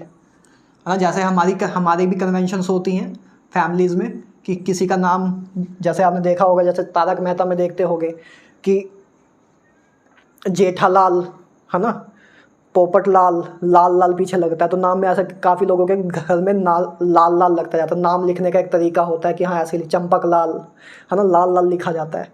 तो वैसे टिपेंद्र लाल भी लिखना चाहिए था लेकिन नहीं लिखा, चलो बात अलग है। लेकिन एक कन्वेंशन है कि हाँ एक घर में जैसे रीति रिवाज चलते हैं वैसे ही एक हमारे पास केमिस्ट्री में एक ऑर्गेनाइजेशन है जिसको IUPAC बोलते हैं, उसने कुछ कन्वेंशंस बनाई हैं, उसको देखते हैं। देखो, ये मान लो आपका सिस्टम है, ये आपका क्या है, सिस्टम। अगर सिस्टम पे हम वर्क कर रहे हैं, ये क्या है, work done on a system, work done on a system, कि जब हम सिस्टम पे काम कर रहे हैं या अगर हम सिस्टम को हीट सप्लाई कर रहे हैं, heat observed bye a system, कि जब सिस्टम हीट को ऑब्जर्व कर रहा है, मतलब अगर हम सिस्टम पे वर्क कर रहे हैं या सिस्टम हीट ऑब्जर्व कर रहा है तो उसको हम पॉजिटिव साइन मानते हैं, तो उसको हम पॉजिटिव मानते हैं।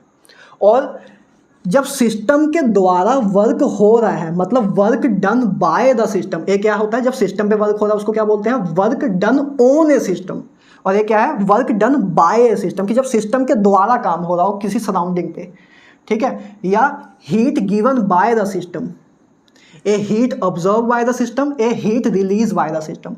तो work done by a system या हीट रिलीज बाय सिस्टम, इसको हम नेगेटिव साइन से रिप्रेजेंट करते हैं, इसको हम नेगेटिव साइन से रिप्रेजेंट करते हैं। मतलब क्या, कहने का मतलब क्या, कि अगर हमें बोलने की एक सिस्टम है जो कि आपकी 50 जूल हीट को रिलीज कर रही है, तो बताओ 50 + 5 50 जूल लिखेंगे उसको साइन कन्वेंशन के अकॉर्डिंग की -50 जूल। बस इतना पूछ रहा हूँ। हमें क्या बोला है कि एक सिस्टम है जो कि 50 जूल ऑफ एनर्जी को रिलीज कर रही है, तो उसको +5 जूल से रिप्रेजेंट करें कि -50 जूल से। हमें पता तो होना चाहिए ना, जैसे अगर 50 जूल लिखा है, अब 50 जूल से तो हमें पता नहीं लगेगा कि हीट ऑब्जर्व हो रही है कि रिलीज हो रही है। उसके लिए ही ये कन्वेंशन बनाई है कि कुछ साइन हो, कोई निशान हो, कुछ देखने का तरीका हो कि क्या हमें पता लग जाए कि वो हीट ऑब्जर्व हुई है कि हीट रिलीज हुई है। सिर्फ 50 जूल लिखा है तो पता ही नहीं लग रहा है कि हीट ऑब्जर्व हुई है कि हीट रिलीज हुई है। जब साइन कन्वेंशन का यूज़ करते हुए लिखेंगे तो पता लगेगा कि हीट ऑब्जर्व हुई है कि हीट रिलीज हुई है। तो जब हीट रिलीज होती है तो उसके लिए हम नेगेटिव लिखते हैं। तो मतलब हमने बोला था कि एक सिस्टम है जिसमें हीट रिलीज हुई है, तो हम इसके लिए करेक्ट रिप्रेजेंटेशन है कि -50 जूल लिखें। अब इससे हमें पता लग रहा है कि हाँ 50 जूल ऑफ हीट जो है आपकी रिलीज हुई है। इससे कुछ नहीं पता लग रहा है, जब तक साइन कन्वेंशन डालेंगे नहीं तब तक हमें नहीं पता लगेगा कि हीट रिलीज हुई है या हीट ऑब्जर्व हुई है। तो मतलब कंप्लीट इन्फॉर्मेशन नहीं मिलेगी, उसके लिए ही साइन कन्वेंशन का यूज़ होता है, ठीक है। या आपसे कोई ये बोले कि work done on a system is let's say 200 joule, तो मुझे आपको ये बताना है कि work done on a system is 200 joule, तो उसके लिए ए वाला चीज़ सही है या ए सही है। तो देखो साइन कन्वेंशन के according work done on a system is a positive, work done by a system is negative. तो work done on a system हो रहा था तो ए वाली चीज़ सही होगी। अगर सिस्टम के द्वारा वर्क डन किया जा रहा था, वर्क अगर मैं ही बोल देता कि work done by a system 200 joule दिया हुआ है तो ए सही होता, ठीक है। तो work done on a system या हीट ऑब्जर्व बाय सिस्टम को पॉजिटिव मानते हैं, work done by a system या heat release by a system को नेगेटिव मानते हैं, ठीक बात है। उसके आगे नेगेटिव लगाते हैं। जब हीट रिलीज होती है तो नेगेटिव साइन से रिप्रेजेंट करते हैं, और work done by a system होता है तो उसको नेगेटिव साइन से रिप्रेजेंट करते हैं। जब सिस्टम पे वर्क होता है या सिस्टम हीट ऑब्जर्व करता है तो उसको हम पॉजिटिव मानते हैं, ठीक है। Work done on a system का मतलब क्या, जैसे मान लो आपके पास, मान लो ये गैस है, इसमें एक गैस है इसमें, है ना। इधर मान लो मैंने एक पिस्टन लगा दिया है, ये क्या है आपका, एक पिस्टन, ठीक बात है, ये आपका पिस्टन है। अब मान लो मैं इधर से प्रेशर लगा रहा हूँ, इधर से मैं एक्सटर्नल प्रेशर लगा रहा हूँ, तो अगर मैं प्रेशर लगा रहा हूँ, है ना, तो वॉल्यूम नीचे की तरफ बढ़ेगा, तो मैं work done on a system कर रहा हूँ। तो मैं क्या कर रहा हूँ, जब मैं प्रेशर लगा रहा हूँ तो मैं सिस्टम पे वर्क कर रहा हूँ, तो जब work done on a system, तो इस केस में वर्क डन पॉजिटिव होगा कि नेगेटिव होगा, इस case work done on a system positive, तो जब सिस्टम पे मैं वर्क करूँ तब वो पॉजिटिव होगा, तब वो पॉजिटिव होगा। बात क्लियर है? अच्छा, तो मतलब जब जिस केस में गैस, अब जब प्रेशर हम नीचे लगाएंगे मतलब वर्क डन होने सिस्टम करेंगे तो कंप्रेशन होगी, अरे जब इसको हम ऊपर से प्रेशर देंगे तो नीचे की तरफ पिस्टन जाएगी, कंप्रेशन होगी, मतलब वर्क डन बाय सिस्टम या work done on a system, जिसको हम कंप्रेशन भी बोल सकते हैं गैस के केस में। मतलब लिखो, इंपॉर्टेंट चीज है, work done on a system, ये हमारा work done on a system की रिप्रेजेंटेशन है ना, कि सिस्टम पे वर्क हो रहा है, work done on a system, जिसको हम कंप्रेशन भी बोल सकते हैं, जिसको हम कंप्रेशन भी बोल सकते हैं, वो हमारा पॉजिटिव होगा, वो हमारा पॉजिटिव होगा, वो हमारा पॉजिटिव होगा। क्लियर बात? अच्छा, और उसी की जगह पे दूसरा ऐसे हो कि मान लो यही सेम पिस्टन है,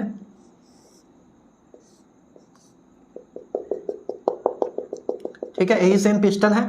अब मान लो गैस इधर से प्रेशर लगा रही है, पिस्टन ऊपर जा रहा है ना, हमने नीचे से आग दे दी, नीचे से आग जला दी, तो अब इसके गैस के मोलिक्यूल एक्साइट होने लग गए, गैस के मोलिक्यूल एक्साइट होने लग गए तो ऊपर की तरफ भागना शुरू करेंगे, तो मतलब अब गैस प्रेशर लगा रही है, तो मतलब वर्क डन बाय सिस्टम हो रहा है। अब मतलब पिस्टन ऊपर की तरफ उठेगा, अबे पिस्टन ऊपर की तरफ उठेगा, तो वर्क डन बाय सिस्टम होता है। इस बार गैस पिस्टन को ऊपर फेंक रही है, पहले क्या कर रहा था, पिस्टन गैस को दबा रहा था, तो work done on A gas हो रहा था, ठीक है। इस केस में क्या हो रहा था, पिस्टन ऊपर जा रही है गैस के कारण, तो वर्क डन बाय सिस्टम, तो वर्क डन बाय सिस्टम जिसको हम एक्सपेंशन भी बोल सकते हैं, वर्क डन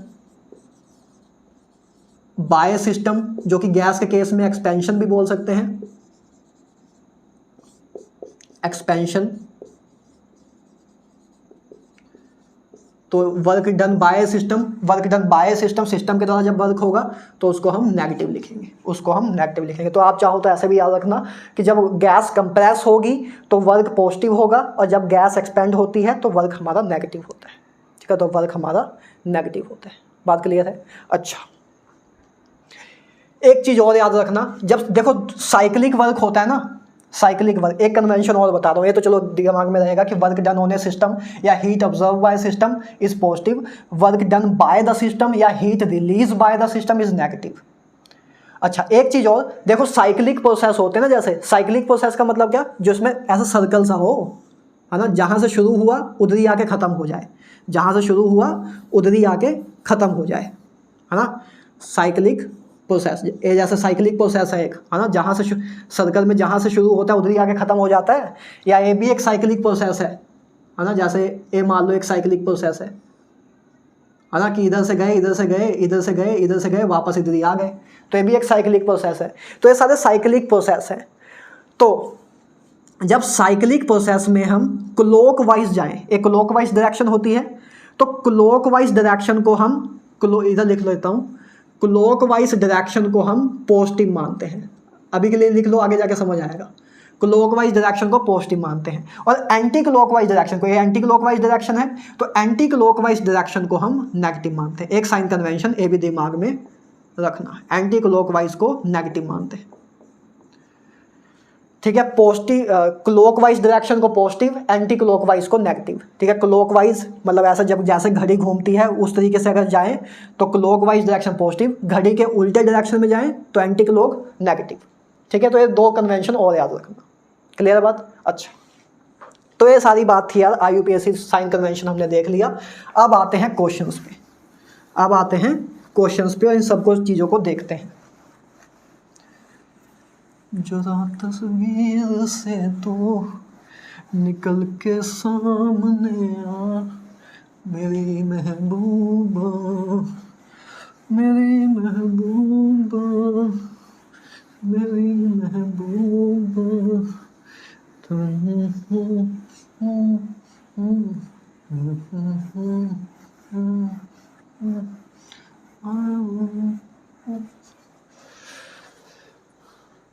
चलो देखो अब क्वेश्चन करते हैं कुछ आपको जेई और नीट में आए हुए अच्छे अच्छे मैं क्वेश्चन कराता हूँ। देखो मैंने पिछले लेक्चर में जो ऑब्जर्व किया उस अकॉर्डिंग मैंने एक चीज़ सोची है जिससे लेक्चर थोड़ा अच्छा क्रिस्प और आपका टाइम कम वेस्ट हो।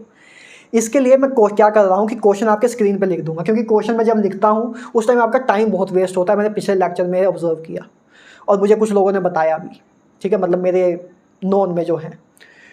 तो क्वेश्चन आपके सामने लिख दिया जाएगा, क्वेश्चन आपकी स्क्रीन पे अब दिखेगा, ठीक है। तो उस अकॉर्डिंग मैं क्वेश्चन आपके स्क्रीन पे लिख दिया जाएगा, उस अकॉर्डिंग बस इधर हम सोल्व करेंगे। क्योंकि मैं लिखता हूं तो उसमें मैंने देखा कल के लेक्चर के अकॉर्डिंग मैंने देखा कि 15 से 20 मिनट आपके उसमें जा रहे हैं।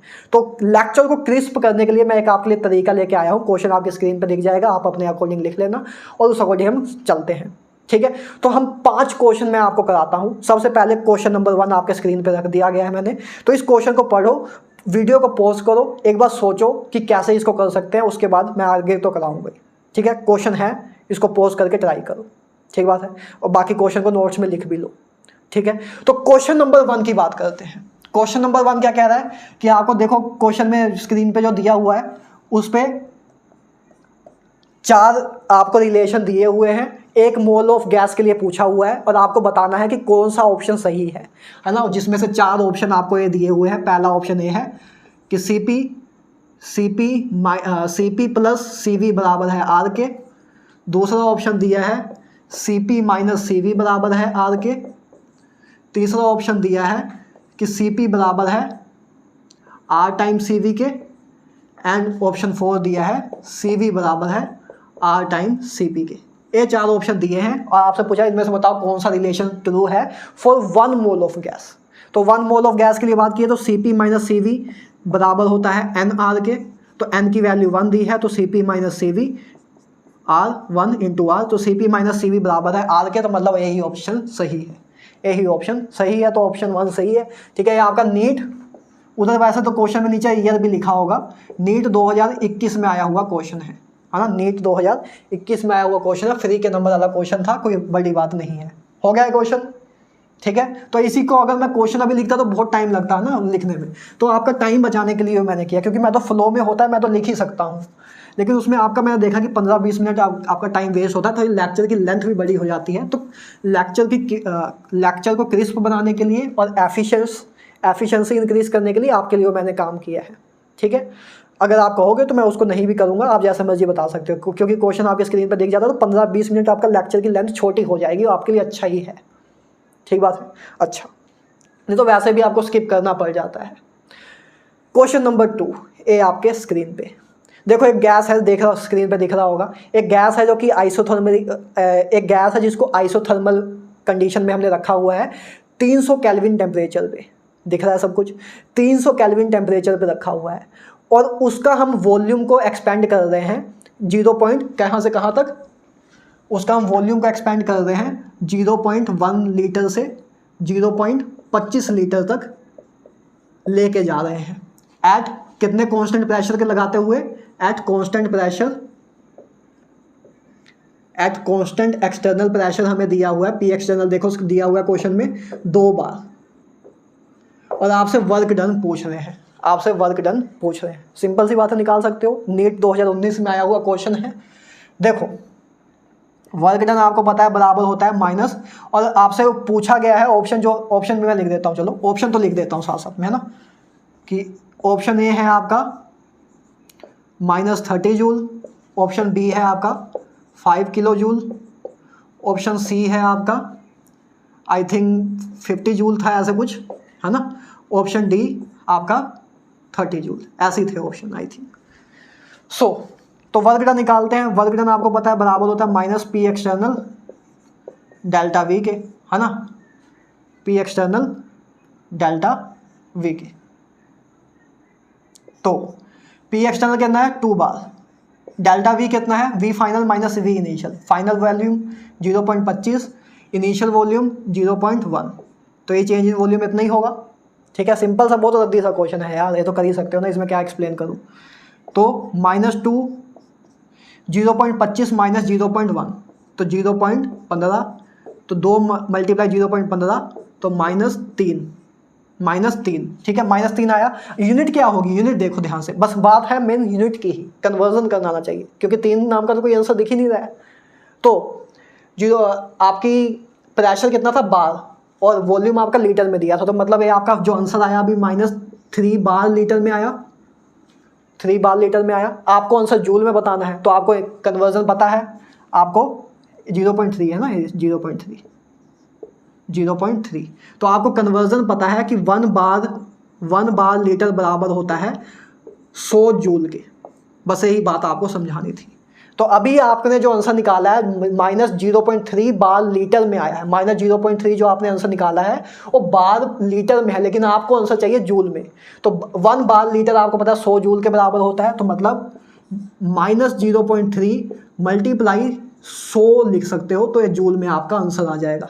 तो आपका -30 जूल आपका आंसर आ जाएगा, मतलब ऑप्शन ए आपका करेक्ट हो जाएगा। क्लियर है बात, सिंपल सा क्वेश्चन है ना। एक गैस थी जिसको आइसोथर्मल कंडीशन पे रखा था 300 केल्विन टेम्परेचर पे, ठीक है, उसको एक्सपेंड किया गया, ठीक है, जिस वो 0.1 लीटर से 0.25 लीटर तक at a constant pressure of a 2 bar. और हमसे पूछा था कि वर्क डन कितना होगा, उसके 4 ऑप्शन दिए थे, तो हमने वर्क डन का फॉर्मूला लगाया -P external delta V, P external ए रहा, delta V final volume minus initial volume लिखा, ए आया हमारे पास -0.3 बार लीटर, क्योंकि हमारा प्रेशर बार में दिया था, वॉल्यूम हमारा लीटर में, तो हमारा अभी आंसर जो आया है बार लीटर में आया, लेकिन हमसे ऑप्शन में जूल्स में आंसर पूछा था, तो हमें जूल्स में कन्वर्जन करनी आती है कि 1 बार लीटर बराबर है 100 जूल के, तो बार लीटर की जगह हम 100 जूल लिख सकते हैं, तो हमारा आंसर आ जाएगा जूल में। तो -30 जूल हमारा आंसर है, तो means option A is our correct answer. देखो -30 भी दिया हुआ है, +30 भी दिया हुआ है, तो इसलिए माइनस कन्वेंशन साइन जरूरी है। क्लियर बात, चलो। तो मीन्स ये क्या है, work done by a system है ना, नेगेटिव साइन है तो मतलब work done by a system है। क्लियर है ना। वैसे वो आप देखोगे क्वेश्चन में तो नीचे लिखा भी हुआ था कि वर्क डन बाय गैस कितना होगा, उन्होंने खुद ही लिख दिया था। तो work done by gas minus sign के साथ होगा 30 जूल, ठीक है, माइनस साइन के साथ होगा 30 जूल। और थोड़ा कॉमन सेंस से सोचते तो उन्होंने सीधा लिखा था कि वर्क डन बाय सिस्टम, तो मतलब आंसर आपका नेगेटिव में ही, ऑप्शन आपका नेगेटिव वाला ही सही होता। तो बाकी 3 ऑप्शन आपके पॉजिटिव में ही दिए हुए थे, तो आप सोल्व बिना करे भी ऑप्शन ए को सही लगा देते, क्योंकि वर्क डन बाय सिस्टम में नेगेटिव ही होता है, बाकी 3 ऑप्शन पॉजिटिव में ही दिए हुए थे, तो यही ऑप्शन सही होगा। कॉमन सेंस स्मार्ट वर्क भी करना होता है, कभी कभी बिना सोल्व करे भी क्वेश्चन का आंसर दे सकते हैं हम। इस क्वेश्चन में आप सोल्व भी ना करते, समझो इस टेक्निक को, इस क्वेश्चन को अगर आप सोल्व भी ना करते तो क्वेश्चन में आपको बोला कि वर्क डन बाय गैस निकालो, तो वर्क डन बाय गैस हमेशा नेगेटिव होगी, वर्क डन बाय गैस हमेशा नेगेटिव होगी। तो मतलब इन 4 ऑप्शन में से एक ही ऑप्शन नेगेटिव वाला दिया है, बाकी 3 पॉजिटिव में है, तो मतलब यही ऑप्शन सही होगा। बिना सोल्व करे भी कर सकते थे क्वेश्चन, राइट। चलो, तो नेक्स्ट क्वेश्चन देखो, नेक्स्ट क्वेश्चन आपके स्क्रीन पे आ गया होगा, पढ़ रहे हो? देखो नेक्स्ट क्वेश्चन को पढ़ लो, मैं उसका जो नेक्स्ट क्वेश्चन आपके स्क्रीन पे है इसको पहले पढ़ो, पॉज करो। हर एक क्वेश्चन में आपको करना है, मैं बार बार नहीं बताऊंगा, हर एक क्वेश्चन पहला काम यही करना है। वीडियो जब क्वेश्चन सामने आ जाए वीडियो को पॉज करो, एक बार खुद से सोचो कि क्या कर सकते हैं, खुद से सोचो, 2-3 मिनट पेन चलाओ, दिमाग चलाओ, हाथ पैर चलाओ, उसके बाद नहीं हो उसके बाद आके वीडियो को पॉज ऑन करके फिर वापस शुरू करना। पहले खुद से ट्राई करना, खुद से ट्राई करोगे, नहीं होगा तब भी दिमाग चल रहा होगा कि देखता हूँ अच्छा क्या कर रहे हैं, अटेंशन ज़्यादा होगी, दिमाग का फोकस ज़्यादा होगा, लर्निंग लेवल ज़्यादा होगा, समझ रहे हो? इसलिए पहले पॉज करके हर बार पहले ट्राई कर लेना, ठीक है। अच्छा, तो क्या है क्वेश्चन तीसरा, जेई में आया हुआ क्वेश्चन है, 2024 में आया हुआ है, शायद 2023 में आया हुआ है। तो क्या बोला है कि एक गैस है जिसको एक कंटेनर में रखा हुआ है, एक गैस है कंटेनर में, है ना। मैं थोड़ा सा बस ऐसे एक्सप्लेन कर रहा हूँ आपको, क्वेश्चन आपको दिख ही रहा है। एक गैस कंटेनर में रखा हुआ है और एक हीटर है जिससे इसको हीट किया जा रहा है। ये हीटर आपका 60 वोल्ट का है।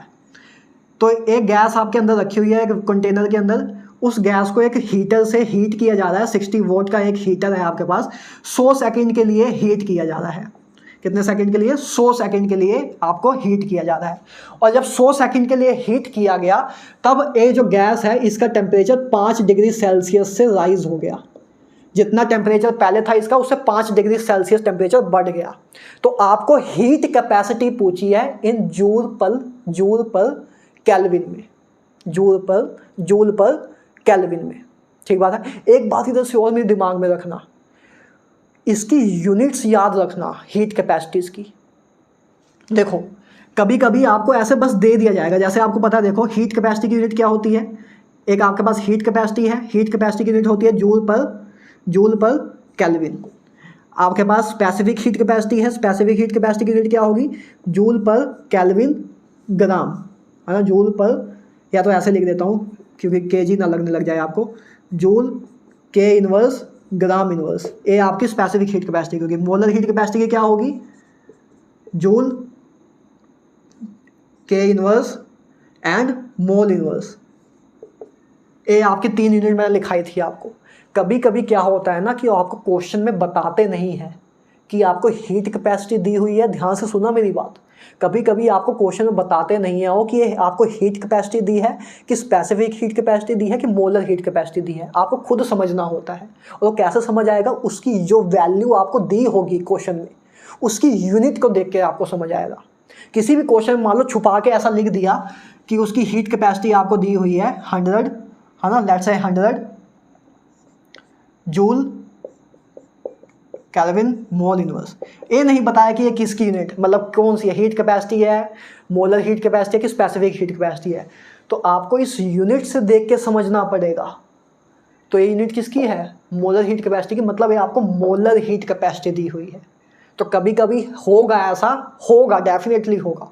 क्वेश्चन आप जब प्रैक्टिस करोगे बैठ के तब देख लेना, आप चाहे खुद भी तो कुछ करोगे प्रैक्टिस, तो जब आप क्वेश्चन प्रैक्टिस करोगे तो देखना PYQ में भी आई हुई है चीज़ें कि कभी कभी आपको बताया नहीं जाएगा कि ये specific heat capacity given the हुई है आपको, या मोलर हीट कैपेसिटी या हीट कैपेसिटी। आपको यूनिट से खुद समझना पड़ेगा कि जो यूनिट देखो उसकी यूनिट से आपको समझ आ जाएगा, अच्छा मोलर हीट कैपेसिटी मुझे क्वेश्चन में गिवन दी हुई है, या मुझे हीट कैपेसिटी गिवन दी हुई है, या मुझे specific heat capacity given the हुई है, ये आपको पता लगेगा। ठीक बात है। चलो ठीक है, तो अभी के फिलहाल के लिए क्वेश्चन पे आते हैं।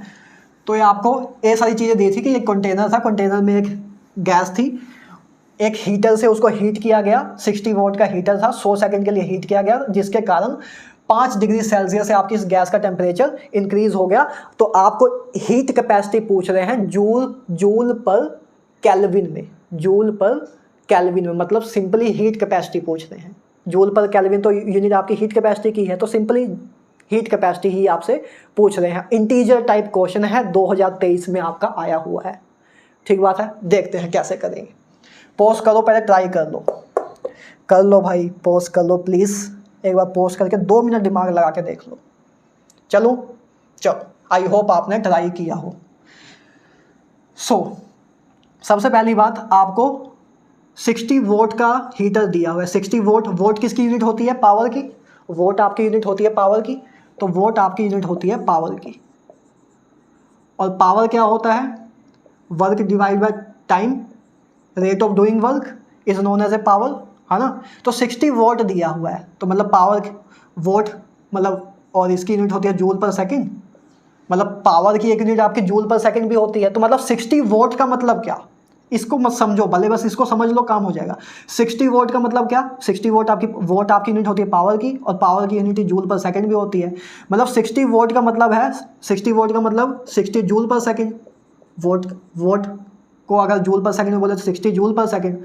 तो 60 वोट का मतलब है कि 60 जूल्स जो हीटर है वो 60 जूल हीट प्रोवाइड कर रहा है इन 1 सेकेंड, इन 1 सेकेंड। यही बोल रहा है हमें। पावर हमें दी है 60 वोट, पावर हमें कितनी दी है, 60 वोट। पावर होती है हमारी मतलब वोट जो होती है हमारी पावर की यूनिट होती है, और पावर होता है वर्क डिवाइड बाय टाइम, है ना। तो मतलब जूल्स पर सेकंड, मतलब 60 वोट बराबर होता है 60 जूल पर सेकंड के ही। तो 60 जूल पर सेकंड से हमें क्या मीनिंग समझ आ रहा है, 60 जूल पर सेकंड से मतलब ये समझ आ रहा है कि जो ए आपका हीटर है, जो 60 वोट का आपके पास हीटर है, ये 60 जूल देता है, 60 जूल ऑफ हीट सप्लाई करता है 1 सेकेंड में। ठीक बात है। आपको कितने सेकंड दिए हुए हैं, आपको दिए हुए हैं 100 सेकंड। तो और आपसे हीट कैपेसिटी पूछा है। हीट कैपेसिटी क्या होता है, हीट कैपेसिटी बराबर होगा हीट कैपेसिटी आपका बराबर होगा heat divide by change in temperature के, है ना, Q divide by change in temperature के, यही होगा हमारा हीट कैपेसिटी। ठीक बात है।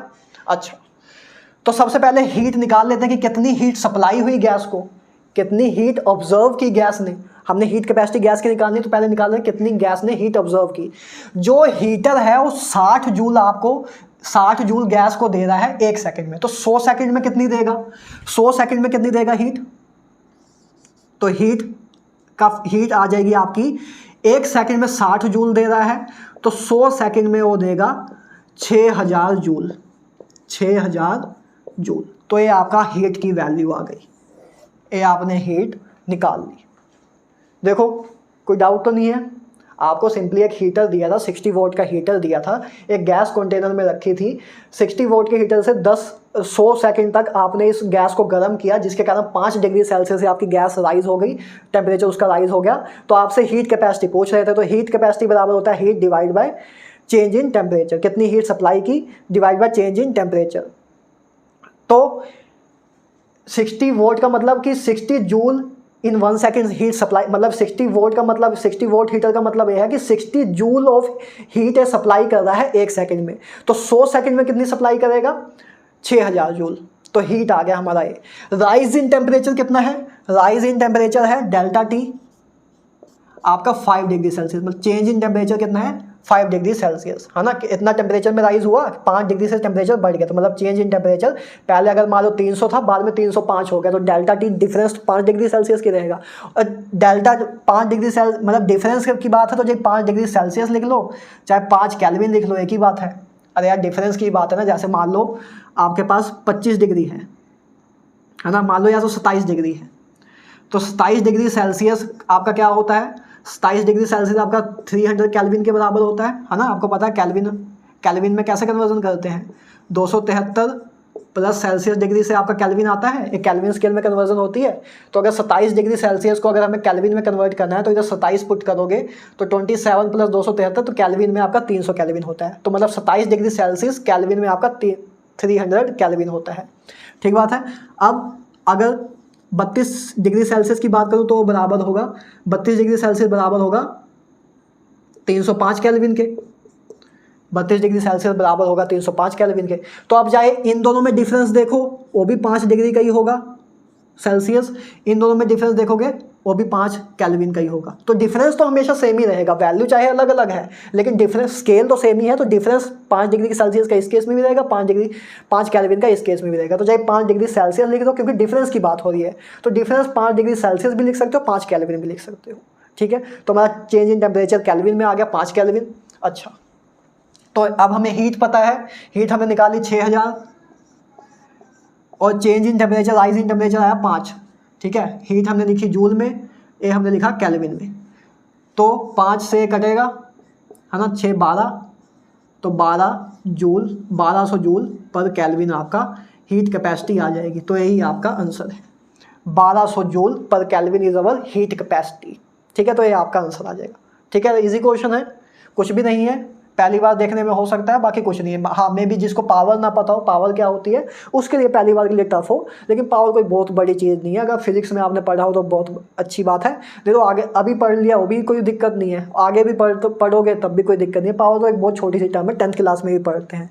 नहीं पढ़ा है तो अभी देख लो बस कि पावर होता है रेट ऑफ डूइंग वर्क, कि कितनी तेज़ी से हम काम कर रहे हैं उसको ही बोलते हैं power, rate of doing work, right. तो ये आपका था तीसरा क्वेश्चन, जो कि जेई मेंस 2023 में आया हुआ था। आगे एक आखिरी प्रीवियस ईयर का क्वेश्चन लेता हूं, क्वेश्चन नंबर 4, जो कि जेई मेंस 2024 में आया हुआ है।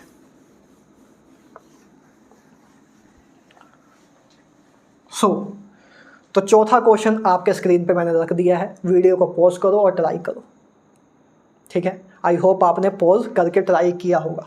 तो क्वेश्चन आपके पास क्या है कि एक गैस है ना, जो कि एक साइक्लिक प्रोसेस के थ्रू एक्सपेंशन कर रही है, मतलब साइक्लिक प्रोसेस के अंडर गो जा रही है, और कुछ ऐसा दिखाया हुआ है आपको, ऐसा एक आपको ग्राफ गिवन दिया हुआ है ना। क्वेश्चन में आपको साथ साथ में स्क्रीन पे दिख रहा होगा।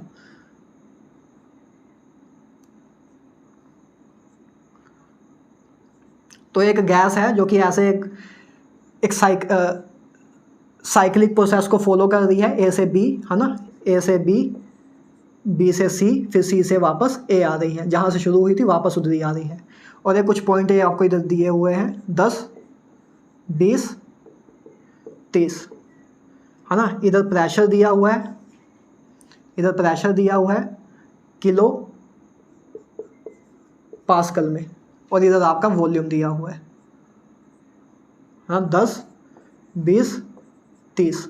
इधर आपका वॉल्यूम दिया हुआ है किसमें, डेसीमीटर क्यूब में दिया हुआ है, डेसीमीटर क्यूब में। आई होप ये सब दिया हुआ है, आप देख सकते हो स्क्रीन पर दिया हुआ है।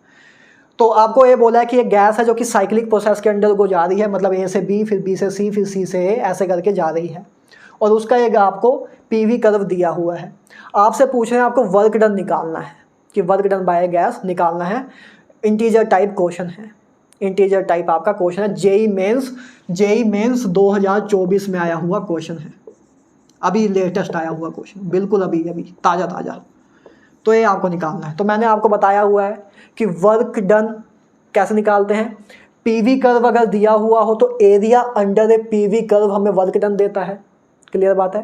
तो एरिया अंडर ए वर्क डन हमें पीवी कर्व देगा, और इस केस में वर्क डन हमारा पॉजिटिव होगा कि नेगेटिव होगा, क्योंकि ये साइक्लिक प्रोसेस है, और साइक्लिक प्रोसेस के केस में जब क्लॉकवाइज जाते हैं, क्लॉकवाइज हमारा क्लॉकवाइज पॉजिटिव होता है, एंटी क्लॉकवाइज नेगेटिव होता है। तो क्लॉकवाइज हम जा रहे हैं तो क्लॉकवाइज हमारा पॉजिटिव होगा, है ना, क्लॉकवाइज ही है, इधर से ऐसे करके ऐसे ऐसे आ रहे हैं, क्लॉकवाइज हमारा पॉजिटिव हो, तो मतलब जो भी आंसर आएगा वो पॉजिटिव आएगा, ठीक है, पहली बात तो है। अच्छा, तो वर्क डन निकालना है, मतलब एरिया अंडर ए पीवी कर्व निकालना है। तो एरिया अंडर ए पीवी कर्व निकालो, कैसे निकालेंगे। एरिया अंडर ए पीवी कर्व क्या होगा, ये रेक्टेंगल ही होगा, सॉरी ट्रायंगल होगा ये। इस ट्रायंगल का जो एरिया होगा वही हमारा एरिया अंडर कर्व होगा, और जो एरिया होगा वही हमारा वर्क डन के बराबर होगा। तो हमें इस ट्रायंगल का एरिया निकालना है सिंपली। तो एरिया ऑफ ट्रायंगल क्या होता है, एरिया ऑफ ट्रायंगल आपको पता है कि एरिया ऑफ ट्रायंगल बराबर होता है हाफ बेस इंटू हाइट के, हाफ बेस इंटू हाइट के। ये होता है आपका area under area of triangle. तो इस ट्रायंगल का बेस कितना है, तो देखो ये आपका बेस है, ये आपका परपेंडिकुलर है, ये आपका हाइपोटेन्यूस है। तो ये आपका बेस कितना है 30 माइनस 20, 30 माइनस 20। तो ये आपका बेस होगा 30 माइनस 20, हाफ बेस, समझते जाओ, ऐसे ही निकालते हैं एरिया अंडर कर्व, ठीक है। हाफ बेस, बेस क्या होगा, ये आपकी लेंथ आपकी बेस है, तो 30 में से माइनस 10 करेंगे, है ना, 30 में से माइनस 10 करेंगे, 10 से 30 के बीच में गैप कितना है 20 का ही, तो 30 माइनस 10 आपकी बेस होगा। और हाइट कितनी है, 30 माइनस 10 करेंगे तो आपकी हाइट आ जाएगी, 30 माइनस 10 करेंगे तो आपकी हाइट आ जाएगी, ऐसे ही आएगा half base into height. Base आपका ट्रायंगल का ए है, 30 माइनस 10 करके, है ना, ए आपका 10 है, ए आपका 30 है, तो आपको इतना निकालना है। तो इसमें से माइनस अगर इतना करोगे तो इतना आ जाएगा, तो 30 माइनस 10 किया तो 20 आया। इसी तरह ये निकाल लेंगे, है ना, ये पूरे में से इधर इतने में से अगर ए माइनस कर देंगे तो ये आ जाएगा, और ये हमें चाहिए इतना ही, तो 20 होएगा। 30 माइनस 10 करेंगे तो ये आ जाएगा। तो हाफ बेस इंटू हाइट, तो ये 2 से ये मरेगा, तो 200 आया। ये 200 आपका किस में आया, 200 आपका किस में आया, ये आपका आया 200, प्रेशर आपने लिया था किलो पास्कल में, प्रेशर आपका किलो पास्कल में, और वॉल्यूम आपका डीएम क्यूब में, और आपको आंसर में बताना है जूल्स में, आपको आंसर में बताना है जूल्स में। तो मतलब इसको जूल में कन्वर्ट करना होगा, तो करो। देखो ये चीज़ तो मैंने डीएम क्यूब को आपको कन्वर्ट करना तो सिखाया ही हुआ है, ये मैंने आपको मोल कंसेप्ट में सिखाया हुआ है, कि बस आपको इतना याद रखना है कि 1 लीटर बराबर होता है 10⁻³ मीटर क्यूब के। ये आपको मोल कंसेप्ट मैंने सिखाया, जो कि मेरे साथ, जो अगर मेरे साथ स्टार्टिंग से जुड़े हुए हैं तो उनको पता है। तो और आपको पता है कि 1 मीटर क्यूब बराबर होता है 10⁻1 डेसीमीटर क्यूब के, है ना। 1 मीटर बराबर होता है, 1 मीटर बराबर होता है 10 डेसीमीटर के, 1 मीटर बराबर होता है 10 डेसीमीटर के, मतलब 10⁻1 डेसीमीटर के, राइट। तो लीटर में कन्वर्ट करना हो, आपके पास क्या दिया है डेसीमीटर को आपको लीटर में कन्वर्ट करना होगा, है ना, यूनिट आपको जूल में लेके आना है। तो सबसे पहले इसको लीटर में कन्वर्ट कर लेते हैं, इसको लीटर में कन्वर्ट कर लेंगे। देखते हैं पहले, देखो कैसे मैं कन्वर्जन कर रहा हूँ। 1 लीटर आपका 10⁻³ मीटर क्यूब होता है, और मीटर क्यूब को, और 1 मीटर क्यूब आपका 10⁻1 DM मतलब 10 DM होता है। तो एक मीटर की जगह ये लिख दिया, m की जगह ये लिख दिया, उसका क्यूब, तो 10⁻³ -3 DM क्यूब, डेसीमीटर क्यूब। तो 10 इससे मर गया तो 1 DM क्यूब आ गया। तो मतलब 1 लीटर बराबर होता है 1 DM क्यूब के। तो 1 लीटर बराबर होता है 10⁻³ मीटर क्यूब के। उससे ही आप निकाल सकते हो कि 1 लीटर बराबर होता है 1 DM क्यूब के। और पास्कल दिया हुआ है, किलो पास्कल दिया हुआ है, तो पहले किलो पास्कल को पास्कल में कन्वर्ट कर देते हैं। 1 किलो में आपके 10⁻³ होते हैं पास्कल। 1 किलो का मतलब 10⁻³ होता है, तो पास्कल DM क्यूब। और DM क्यूब, 1 DM क्यूब तो 1 लीटर ही होता है, तो DM क्यूब की जगह आप चाहो तो सीधा आप लीटर भी पुट कर सकते हो, कोई बड़ी बात नहीं है, ठीक बात है। अच्छा, तो क्या बना आपका 2 × 10⁵ पास्कल लीटर। अब आपको पता है 10⁵ पास्कल बराबर होता है 1 बार के, तो 10⁵ पास्कल की जगह आप बार लिख सकते हो, बार लीटर, ठीक बात है। 10⁵ पास्कल आपका 1 बार के बराबर होता है, तो 10⁵ की जगह बार लिख सकते हो, बार लीटर। तो आपने बार लीटर में कन्वर्जन कर ली। अब बार लीटर को आपको जूल में कन्वर्ट करना आता ही है। 1 बार लीटर आपका 100 जूल होता है, तो 100, तो ये आपका कन्वर्जन हो गई जूल में, तो 200 जूल आपका आंसर आ गया। 200 जूल आपका आंसर आ गया। एरिया अंडर कर्व आपने निकाल लिया। एरिया अंडर कर्व पहले आपने निकाल लिया हाफ बेस इंटू हाइट करके, ए आया आपका। उसके बाद आपने उस जूल में निकालना, तो बस जूल में बस यूनिट कन्वर्जन की है, और ये यूनिट कन्वर्जन करना आपको दिखा दिया, सिंपल सा है। पहली बार में भी नीट वाले बच्चों को टफ लग सकता है, जेई वालों को तो नहीं लगता होगा, नीट वाले बच्चों के लिए भी मैंने सिंपलीफाई वे में बता दिया है, ठीक है। किलो है 10⁻³ पास्कल, ठीक है। DM को आपको करके दिखाई दे कि 1 लीटर DM के, तो DM की जगह पे आप सीधा लीटर भी पुट कर लिख सकते हो। तो ये लिखा आपने, उसका 10⁻5 पास्कल को आप 1 बार लिख सकते हो, तो इस पूरी जगह की जगह आपने बार लिख दिया, तो 2 बार लीटर आपका आया। उसको आप जूल में कन्वर्ट करोगे तो 1 बार लीटर बराबर होता है 100 जूल के, तो 200 जूल आपका आंसर आएगा, 200 जूल आपका आंसर आएगा। तो ये आपका वर्क डन इस केस में आ जाएगा, ठीक है। और 200 जूल मतलब प्लस 200 जूल आएगा कि माइनस 200 जूल, तो प्लस 200 जूल आएगा, क्योंकि आपका क्लॉकवाइज हम जा रहे हैं, तो कुल साइक्लिक क्लॉकवाइज प्रोसेस हो तो उसके लिए प्लस साइन हम यूज़ करते हैं, ठीक है। तो प्लस 20 जूल आएगा, प्लस 200 जूल आएगा। ये आपका यार चौथा क्वेश्चन था, और ये आपका लास्ट क्वेश्चन था। अच्छा, एक क्वेश्चन में आपको मेरे दिमाग में और आ रहा है, वैसे ही जेई में नीट में नहीं आया हो मेरा, लेकिन मन कर रहा है आपको करा दूँ, तो वो भी मैं आपको बताता हूँ। एक सेकेंड बस। ये तो चलो साइकिलिक की बात हो गई। वैसे अगर बात करें, जैसे मान लो एक कुछ भी मैं एक रैंडम बना रहा हूं ना,